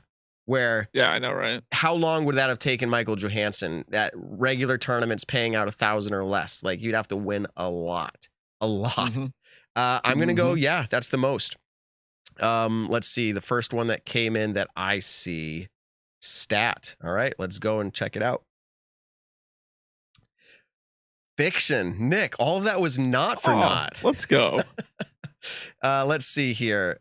Queen has earned 57,000. So that's not this. That wasn't the fiction, but he earned 57,983 in North Carolina, but his second all time, not to Michael Johansson. You ready? Who? You know, Barry Schultz. No. Oh, hold on. Oh, Jeremy Colling. Nope. No. Very winning player. Very winning player. Long time playing. Ken Climo? No. You're gonna kick yourself. Who is it? Brian Schweberger. Oh, Brian freaking Schweberger. So, of course it is. Mr. 300. Yep. So he has earned, you ready for this? Nearly $75,000. So that's insane. That's insane. So he's coming up almost 20,000 short on that. But second place, not so bad in North Carolina. Or was this North? Yeah, North Carolina. Yeah. Matt, I want to cut you off before you go into the second stat or fiction. Go ahead. As I'm going through the notes that Stat Mando so graciously provided us, I actually thought this was really cool. Everyone keeps calling Charlotte a queen city. And to be honest, I have no idea why. Everyone just kept calling it. And there are multiple queen cities, I guess. But do you know what a queen city is? I might have read that thanks to Stat Mando, so I'll let you share the news. Okay. Well, I'm going to, keep giving me the spotlight right now. But for people who do not know, which I'm sure I'm not the only one, a queen city is the largest city in a state if it is not the capital. So like Charlotte, Kansas City, Cincinnati, Manchester, New Hampshire, those are labeled as the queen city, which I thought was really cool because I honestly was curious why they kept calling everything or calling Charlotte the queen city. And now I know. Thank you, Stat Mando. Now you know, baby. How do you pronounce Queen City? No, I'm kidding. That's a fun thing we've been doing lately. All right. Stat or fiction number 2. Missy Gannon is the first FPO player to ever earn multiple $5,000 or higher payouts in a single month. One more time. Missy Gannon is the first FPO player to ever earn multiple $5,000 or higher payouts in a single month. Now, they say multiple. That could be 2 times, right? So, in a single month. Wow. What are you thinking on this one? What other events? I feel like that can't be true. I mean, I got to say that's a stat. But this is FPO. She's the only player to ever do it. But this is FPO. It's FPO. And 2, this is the first year that payouts in the FPO division are reaching numbers like that consistently. Yeah. So that's I want to say that's definitely, if what you're saying a stat is that Missy Gannon is the only FPO to ever do that, then I want to say that's a stat. All right. The audience right now, as it's coming in, maybe you can sway us, but everyone's saying stat. Oh my gosh, Kent Chapman, you said fact. You call yourself a super fan. It's stat or fiction. You got to say stat. Okay, fact, he's had man. enough razzing. He's had enough razzing for the night, Nick. Okay. That's my man. So I think you made a great point on that. I think what you said about, like, because this is specific to FPO, the cash payouts for FPO have not been that high. There have been some events, but not been that high regularly to where they had that multiple opportunities. Maybe if you think through it, if Worlds ever collided with the same month as USDGC, maybe, or something along those lines, but I would say the closest one maybe this year would have been whoever on the FPO side, and I'm going to look it up just in case. What about whoever on the OP? I was going to say this year we had the month of July where there was 4 back-to-back. But that Disc was Golf Pro Tours. One of them being the Ledgestone Insurance Open. Oh, true. This is saying the first FPO player. It doesn't say which months, but you would have to assume it's this one. Yeah. No, I got to go. It's a stat. Okay. And I'm just thinking anything else that could have happened. What about previous years? U.S. women's winner and then someone who won at the finale. Haley didn't win U.S. women's. But anyways, I'm just thinking through other options. I'm just going to go opposite of you to maybe gain a point. But everybody's saying stat. Let's go ahead and take a look and see. Of course it is stat. Of course it is. So she is the first ever to do that. Interesting. So here's the next closest. So I wasn't. Ooh, interesting. Haley King in September of this year. So just last month, she earned a $3,500 check and a $4,000 check. So that was the next closest, surprisingly. Mm-hmm. Paige Pierce has earned multiple $3,000 plus payouts in a single month 4 times. She did it in October of 2020. Okay. She did it in May, June, and August of this year, but not multiple over 5,000. So to your point, Nick, and it was the right point to make, FPO payouts haven't been that good to where the opportunity hasn't been around that long. Exactly. All right. Plus, I mean, I did just see Evan Kearns in the chat. Shout out, Evan. Oh, man. He said stat. So, I mean, he's kind of stat mando. And Dion Arlen was in here too. I didn't shout him out, but I saw him earlier. Shout out, Dion. Yeah. Evan, throw us off. Throw everybody off. Give us the wrong answers from here on out so people don't know if they should trust you. Yeah, thanks to Evan for putting this together. Stat Mando, but Evan is the man behind the stat or fiction. He's been in studio regularly, not this week. We kicked him out. His pay was getting too costly. No, I'm kidding. Exactly. We love him. Stat or fiction number 3. This weekend was Nathan Queen's first time beating Paul Macbeth in the last 2 seasons. So now go ahead. Not necessarily winning the event, but just placing better than Paul. Okay. So in the last 2 seasons, this was his first time beating out Paul Macbeth. I'm going to let the chat kind of throw in their answers really quick because I do want to say if you watched the live coverage this weekend, you would know this answer. What? Live coverage of the finale? Yeah. Did they talk about this on air? They talked about how, now I'm trying to word it correctly, Evan or Dion, correct me if I am wrong, but I'm pretty sure they had said Nathan Queen, they've played each other 54 times in the last few years. I forget exactly what it was. And he's never beaten him within like the last 2 seasons or something like that. Oh, so that's the answer? I want to say that this is his first time beating him. So it feels like a stat, but there's a lot of fiction coming in. So the audience is going with fiction majority. Okay. And I haven't let everybody answer, but let's go ahead and take a look and see what it is. It is a stat. It just felt that way. That being said, Paul's probably had some pretty bad rounds, but apparently Nathan wasn't able to show up at those ones or wasn't there to play. So let's see. Nathan Queen versus Paul McBeth in 2021 before the Tour Championships. The record, and you can find this at statmando.com. You can do matchups. You can punch in Paul McBeth versus Nathan Queen. So the record was 0-17, meaning like 0 wins, 17 losses against McBeth. I don't know why I said 54, but I was just trying to throw you off. 17 matchups in 2021. Maybe that's why, because there's just 2021 in there. Their closest matchup was at MVP Open. He did have a good finish there at MVP this year. McBeth finished 11th. Queen was 12th.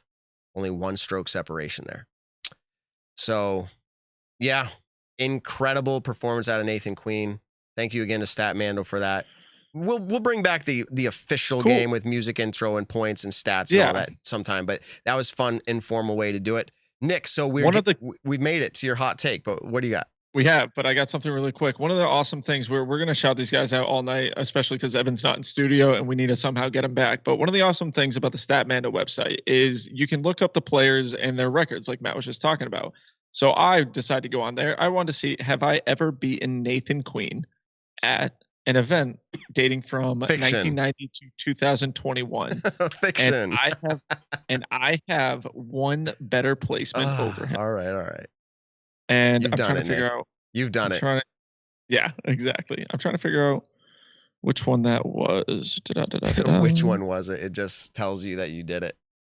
At the World Championships this year, I placed 43rd. You did placed good. 56th, and so I ended up beating him at the World Championships, and I lost by 2 places against him at GMC of this year. So, all right. Anyways, very cool. Shout out to Statmando. So it's possible that you're the next Disc Golf Pro Tour finale winner next year when it's a $50,000 payout. Hey, Kevin Garnett said it best. Anything is possible. Yeah. And honestly, look at Nathan Queen. I'm not saying he didn't deserve it. He couldn't do it. He obviously did it. But he was that Cinderella story, 28th seed, coming in and beating out the world's best. Awesome again. So now we can get onto the hot take, which, to be honest, I don't even remember. It was Nick. You were talking about you like the format, but what are you thinking about? Yeah, here you go. Right. This is the finale we're talking about. I like the format. I like that the players have a point series that they're supposed to try to do well at, and throughout the whole season, they're rewarded for playing well by being invited into the Pro Tour finale. My thing is, this tournament has gone from being up in Vermont. It's gone all the way down to Florida. It's now hit the North Carolina area. We've had a few years here at Hornets Nest, and this isn't a knock at Hornets Nest at all. I actually love watching the coverage there. I love watching players have to pure lines. They got a couple open holes to mess with, some very technical second shots on these par 4s. But what does everyone think about moving the venue every 2 or 3 years, maybe, like we did, let's say we did Hornets Nest, the last 2 or 3 years? What about moving it this year? I know one of the biggest things people are going to say, it's so convenient going from USDGC in Rock Hill, South Carolina, up into now Hornets Nest in North Carolina. So I get the convenience aspect of it, but as a viewer, do you want to see this same tournament happen here every single time? Or do you want to see it switch up? I just think it'd be cool to see it switch up, to be honest. Okay. So, and I'll say this. I'll also add this. As the payouts seem to consistently increasing year in and year out, I think the players are not going to be like, oh my God, this is the worst thing in the world, when potentially in the next 2 years, they're competing for $50,000, $60,000, $70,000. I mean, the incentive is going to be there for the players. $1 million. Exactly. I mean, yeah. So I think the point you just made there at the end was actually where I was going to kind of go to. As the event increases in its status and payout, which it's already kind of established the payout that it's looking to continue to grow, traveling to this event is going to be like we're going to do it. We don't care where it is. No matter what. Right, exactly. We will book plane tickets. We will fly there. It'll be worth the investment at trying. I mean, look at your local weeklies or leagues when ace pots get up to like over whatever it is, $600, $1,000. Like people are willing to put in their dollars to try to win that because it's worth it. And that's their last dollar they scraped out of in the couch cushions, right? But like they're willing to do it because the opportunity's so big. Might be a horrible example, but where I'm going with this is as it grows, like people will do that. And to this point, next year's tour, you go to Worlds in Kansas, and then you travel all the way up to Smuggler's Notch in Vermont from Worlds. And they do give you a little bit. Yeah. I'm almost 100% sure on that because it's the playoffs. And so not the full tour. I say not the full. It's like pretty much everybody. But you travel up to Vermont. I guess my point is that things are going to be changing and it's just going to become part of it where you've made it. Like you're a big name. This is part of it. I get it that the whole tour moving around is important for its growth, like strategically. But something like this, I could see moving and saying, hey, and maybe not Hawaii or Australia or Europe. Like we're not going to go there right away. But changing it up to go somewhere else. Do I like Hornets Nest? I think it's nostalgic. I think it plays really fair for the most part. All different skills, going tight to open, open to tight. I do think this venue, though, it would be, this venue is fine, but I think it would be exciting to watch it change. I even thought about, Nick, tell me what you think about this idea. And I'm getting a little bit off the track. So I go to the rock climbing world a little bit, right? We have some friends that are really deep in there. We sat at the U.S. Olympic coach of the rock climbing competitors. He's a friend of ours. They have an event where the competitors are not allowed to see, we'll call it the course, but the rock climbing route until they're ready to climb it. And they get like 30 seconds or a minute to look at it. Do you think there's any room, and I know right away people are going to say that's stupid. We want to see our competitors at their very best, playing the course the very best. But I think there would be something very neat about watching 4 players or 20 players step up to a tee pad that have never seen the hole before in their life and watching how they attack the course and going, that guy is incredible to be able to do that, right? And I'm thinking, could we do something like that at a finale where literally we install a temporary course somewhere super epic and do something like that? I mean, I'm really thinking out wide. But like, I was gonna say the concept there, but like, the box. Like the concept of it, making the finale something epic where everybody has the same advantage. Because this thought came into my mind, Nick, because players who live local, I'm just going to throw out Jeremy Colling, for instance. Does he have an advantage because he not saying he plays there every weekend, but like he knows that as a local course, right? Wouldn't it be neat if everybody had the same advantage? That's kind of where I'm going with this. Yeah, I think definitely if you were to do one tournament a year like that, I definitely think that would be fun as a viewer. I think pros, like you don't want to have a major there. So I wouldn't say let's do the Pro Tour championships there, doing like a blind course like you're talking about. But I do think having a tournament maybe throughout the year that has that idea, I don't think as a viewer that'd be the worst thing in the world. I don't think as a pro that would be the worst thing in the world either. I think actually that would be kind of fun to play, but I would never want to consistently do that. Like I remember there were people in the chat talking the other day, or excuse me, a couple of weeks ago, that these players are pros, they shouldn't have to look at the course before playing it and yada yada yada. And I was like, oh, that's kind of a very dumb statement, but at the same time, I think it would be kind of fun. I'm looking at the chat and I'm really surprised at the amount of love coming in for that idea. I was just expecting to get royally roasted, but people are like, I love that idea. I'm totally down. Now, either they're being totally sarcastic here, but I'm there, dude. Totally on board. Great idea. Love that idea. I would have fun watching that. It's made for prime time. Like, here's the deal. It would be cool to see. And as you just mentioned, it'd be fun to play it. I've played some pop-up venues, if you will, and some of them are epic. And I'm thinking we could get, and this is going to bring us into our next point, and that's kind of why I'm going here. Why can't we have a venue that doesn't have other, I'm going to use the word amenities, but structures and fixtures that are not part of a course built into the course. And we call this our finale. Like, I don't love, and this is no knock on the course. This is knock on how it comes off sometimes on coverage. And I get that disc golf can be different and it can be viewed different. It's maybe just part of the sport right now.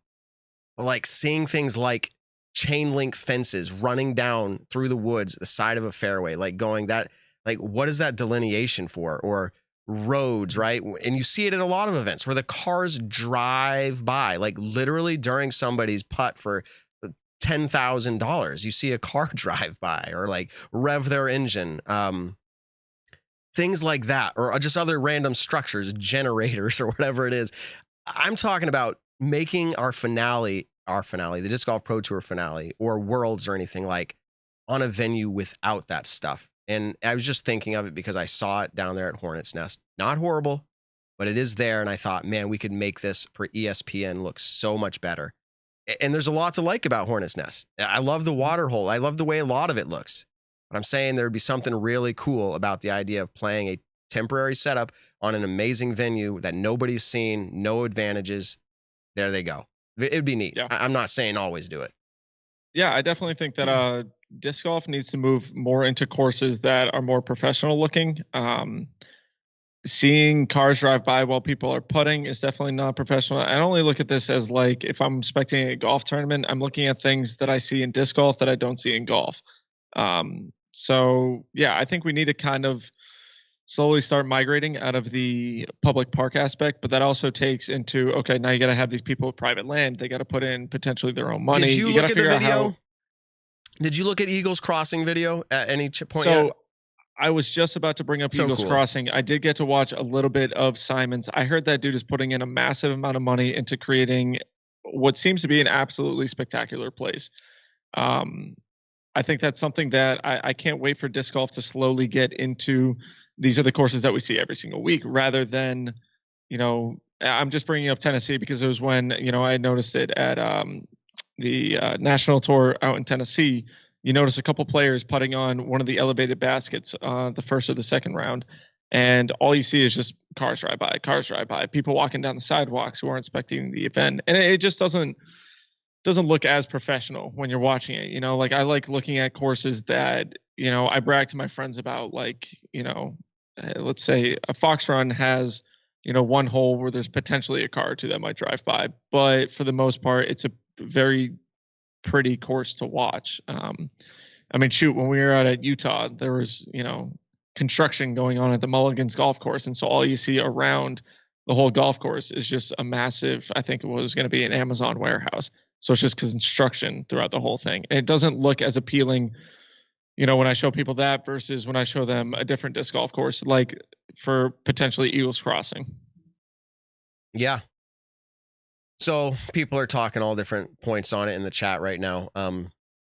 People say, oh, that eliminates like skins matches and things of that nature. And here's the deal. You could just flop it.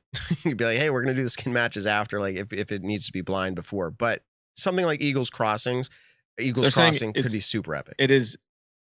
Oh, they're saying, is it Eagles in Nesta, Missouri? Yeah, no, it's Eagles Crossing. So okay, here's where just I'm didn't going. want to get the name wrong. I was actually doing a really creative transition talking about like, hey, extra media side events and all that, just flopping it, because here's the next topic. Are side events from media teams or other interested sponsors or whatever worth your career? Meaning someone like Eagle McMahon, and I don't know if you're out there, Eagle's dad. Sometimes he comments in here.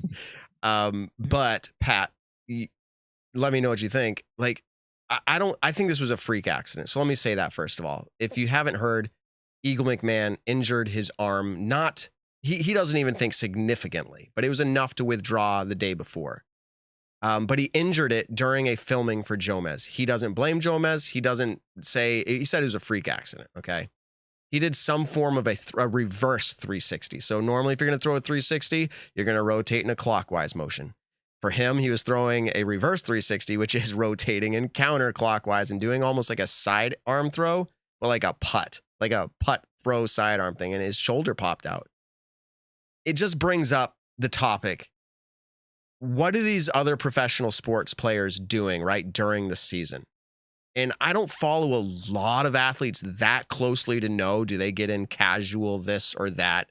They'll get out and play golf, right? I see people doing that, but it's very low risk stuff. And maybe a filming for Jomez is low risk, but something happened. And it just brought this question to mind. How much do players consider this when they're doing these side events? I don't know. I haven't really talked very much. Maybe we should have had some of them on. Yeah, I mean, I think Jomez is doing what Jomez needs to do to, make their living, and they're doing their job, and players are agreeing to do that with them. So you kind of have to fault the player in the sense of, this is what you chose to do. You did it before the week of the biggest payout, one of the biggest tournaments of the year. Say Eagle wins this, you can almost, solidify player of the year for him. Maybe, there's a ton of different things that go along into this.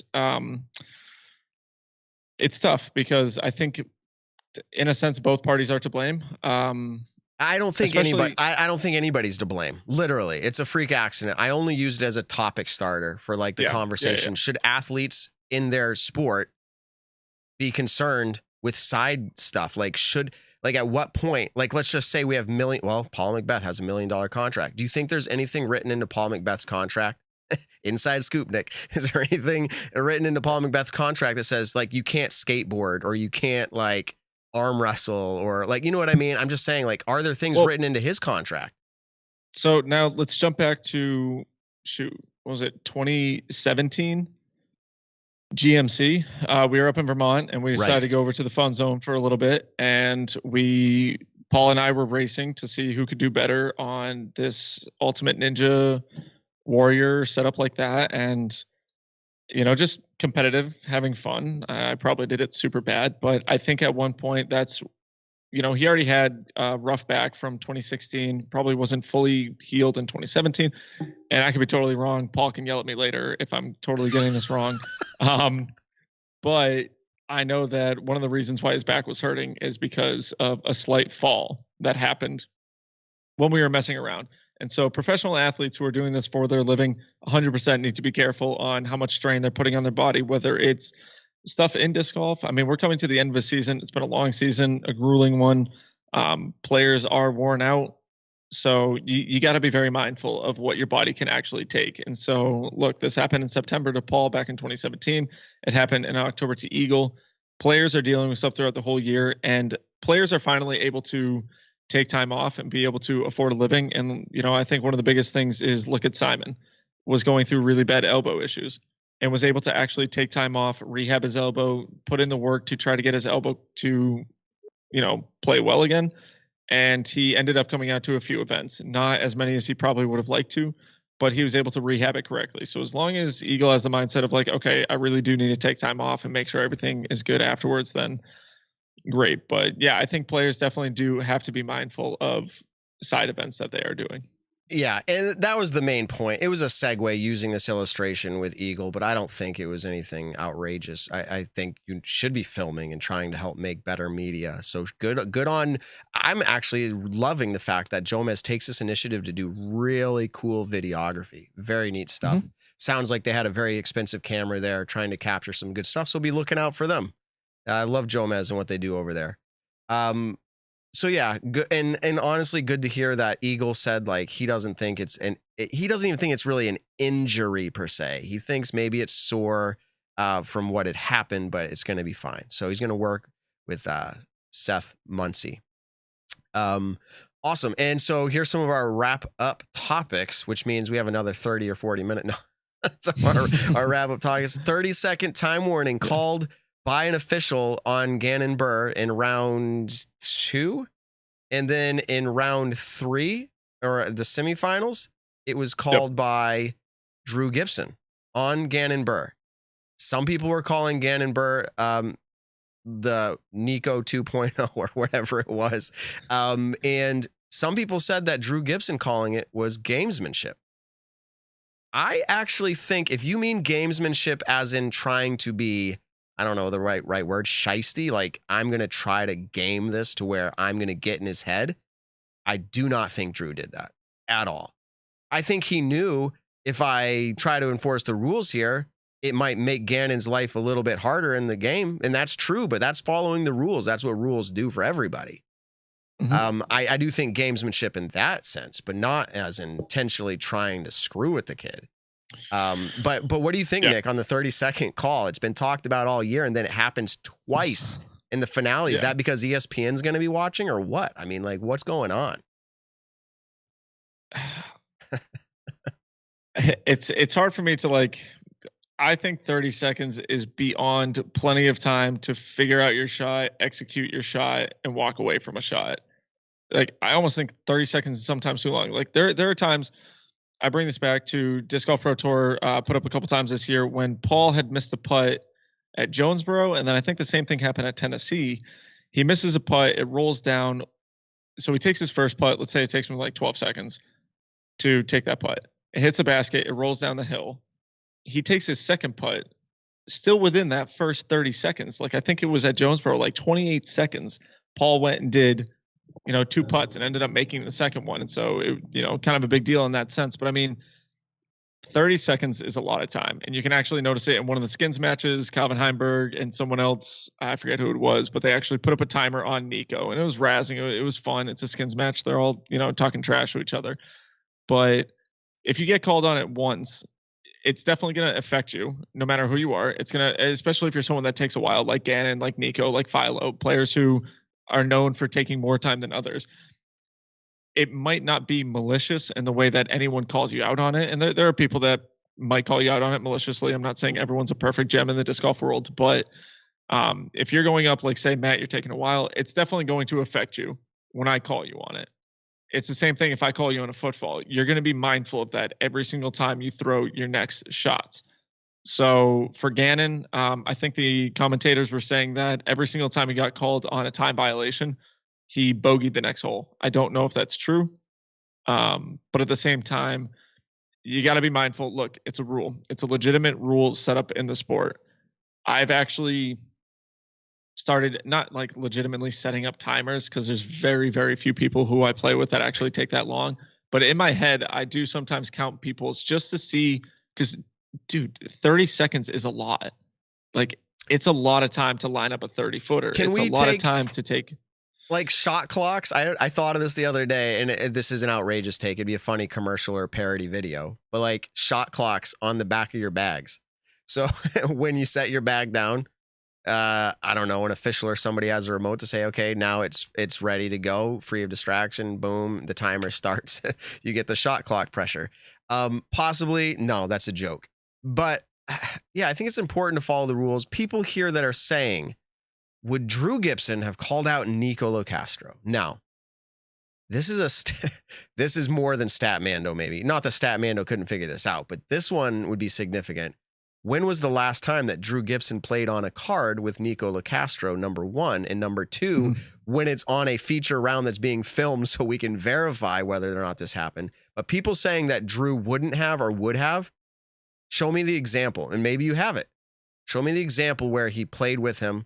Nico took longer than the time allotted, and Drew Gibson didn't call him. Maybe it's happening. I was playing. Maybe it's happening. Yeah, I was playing in Vermont. I was the first round, or this was going to the third round. My card was behind Nico and Philo, and then people actually did call them on time violations. Our card had actually said, "Look, you guys need to speed it up." I mean, we're at hole 17, and it's been over 5 hours that we're playing Brewster Ridge. That should not happen, especially when there's no cards in front of you. And then the next day, Philo was actually on the card behind me. And if anyone knows how Fox Run is played, you go from hole 12, it's a long par 4, you finish up hole 12, and you have a long walk to hole 13. We had finished hole 12, walked to 13, played 13 through 17. And Philo's card was the one behind us. They hadn't even gotten to hole 14 yet by the time we finished 17.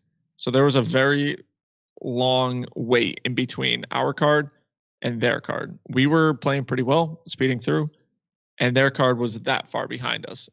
So I do think that on the professional level, especially at Pro Tour events, players need to be more readily calling on time violations. All that does is just cause massive backups. It makes it unenjoyable for 99% of the other people out there. If you're consistently breaking a rule. Yeah, I have no issue with somebody being called on it ever. And I think to some points here in the chat, even if it was gamesmanship, it seems a little bit like, but it's part of the game too. I mean, I'm not saying I love smack talk, but I do like smack talk. Like if you're in sports and you can get into somebody's head, just do it in a way that follows the rules. I'm cool with it. So there's that. I think that's a conversation that could go on forever. But let's just see real quick here. Paige Pierce ends her season on a low note. I think we'd be remiss not to bring it up at all. We don't have to talk a long time about it, but she went to Music City Open, the NT finale, placed like 13th, or maybe I'm exaggerating, but not well. Went to Throw Pink, which is not, it's just an A tier. I say just, but we all know when we talked to Missy about it, it feels bigger. It really is bigger. Brian Schweberger in the chat, Nick, just so you know. And I actually just saw that. Shout out Schwebby. Yeah, so we got to get his take on it. He's probably just hearing some of our takes right now on the 30-second violation. But then you have Paige going from Throw Pink, not doing well, playing the worst round of her not career, but we looked at the stat for largest swing in ratings, and honestly, it goes way back. Like 10 plus years. And then she goes here saying, I want to have a season finale that I'm proud of. And that was how she worded it in her social media. And I was just like, I really hope she's able to do something for her sake. Got knocked out. And you got to give it to her. She has the great personality of a great human, cheering on, making all the focus not be on her. She knows everybody wants to know about it. She said she has lessons to learn. She's going to look forward to it in the off season. I don't know. She started off her season kind of on a low note and ends it kind of on a low note. It's interesting. So, no, I agree. Nick, definitely. I mean, she had an incredible year. We look at just kind of stats. One of the big ones you can look at is money throughout the year. She's made $65,000 this year. No big deal. So she's definitely had an incredible year. She was second place at the World Championships. She's got, 1, 2, 3, 4, 5, 6, 7, 8, 9, 10. 11 wins, winning the match play championships, Idlewild, Ledgestone, Utah Open, Portland Open, Santa Cruz, the Women's Disc Golf Championships, which was a major this year, also Vegas and OTB Open. So she's got a lot of massive wins this year. She does also have a lot of second places, third places, and it really wasn't until the end of the year that she got Throw Pink, 10th place, Texas State's 11th place. That was earlier in the year. That was back in March. But then Music City Open in 13th place, and then this last event getting out in the first round that she had played.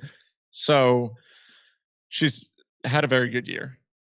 Yeah, there's no doubt about that. Yeah. We talk sometimes just very box thin in a topic, and I was just kind of hitting the topic of how she finished out her season, unfortunately. But you're right, great season. The cash is super high. I think that has to be some of the highest cash payouts for a single year ever, and that just tells you a lot. This year was groundbreaking for a lot of reasons.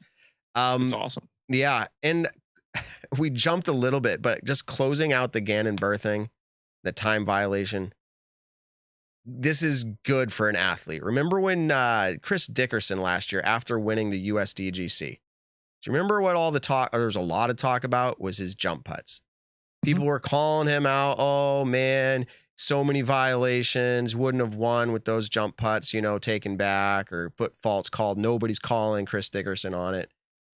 Chris took that to heart, and you know what's interesting? I never really looked to try to call it anyways, but he said he was going to go on the offseason and work to make 100% sure that no one could call him on it. And so my point is, people, it makes them better when they get called on stuff. And in the case of Chris Dickerson, he just wanted to stand out and above, and I'm hoping that Gannon Burr will do similar things. And again, I'm not there timing him, but if his competitors feel like he's taking a long time, or they're not keeping up with the pace of the group in front of them, or whatever it is, they do need to call it. Yeah. All right. Nope, I agree. Nick, two last things. First of all, back to the finale, which we're talking about. How cool would it have been? And it didn't happen, but I was like writing the storyline in my head. If Haley King won and Nathan Queen won, it would have just been epic. The King and the Queen. I don't know. It was so close. Definitely so close. Definitely would have been pretty funny. Probably would have been one of the only, actually, I know Nathan Queen and Elaine King have one of them in the past. Okay. Definitely not something as, major as this one. But I'm pretty sure it has happened. I forget where I read that, but I'm pretty sure it has happened. Probably recently. Maybe that's why I was sticking out in my head.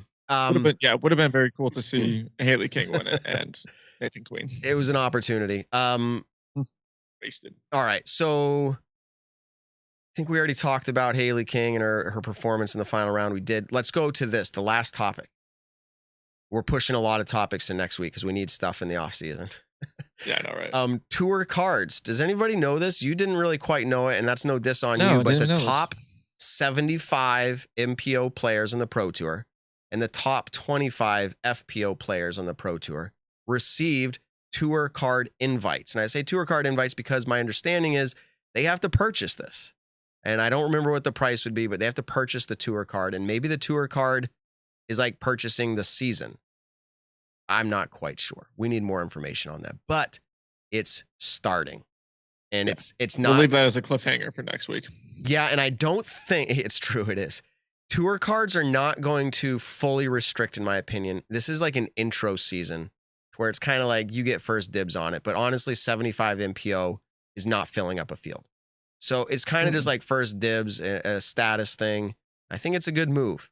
We do want to hear more about it. To be honest, I wouldn't be surprised if eventually in the sport of disc golf that player fields, like the size of the fields, goes down by a lot. I mean, eventually when the Pro Tour is for only Pro Tour players that are playing on the tour cards, whatever, I wouldn't be surprised if it goes down to 72 players per tournament. So who knows? That might be happening. Or it could go down. It could limit the size. Or yeah, you have to have a tour card, which maybe it's more players. But the point is, yeah, I think that's within the next 3 to 5 years. So this is not a hot take. And I think maybe even you said something along these lines. Silver Series are going to become a lot more, not a bigger deal as far as like the Pro Tour is concerned and like, media and all of that, but like they're going to become a bigger deal for a lot of players who want to get on quote unquote tour. Bingo. Like it's going to change the status of a Pro Tour. Right now, we still say it's a big status. Hey, he just won a DGPT. But in the future, it's going to be like, wow, just like PGA, like you won a disc golf Pro Tour, like that is epic. So yeah. I don't know if you said this, and now maybe I'm just throwing things out there. I'll let you react to it. Did you say like, hey, like, and this might have been your own take. I'm not putting words in your mouth, but like Paul McBeth may never play a Silver Series again. Was that you? I don't think so. Okay. I mean, I was probably saying that there eventually become a point where he doesn't have to. I think I know who told me that.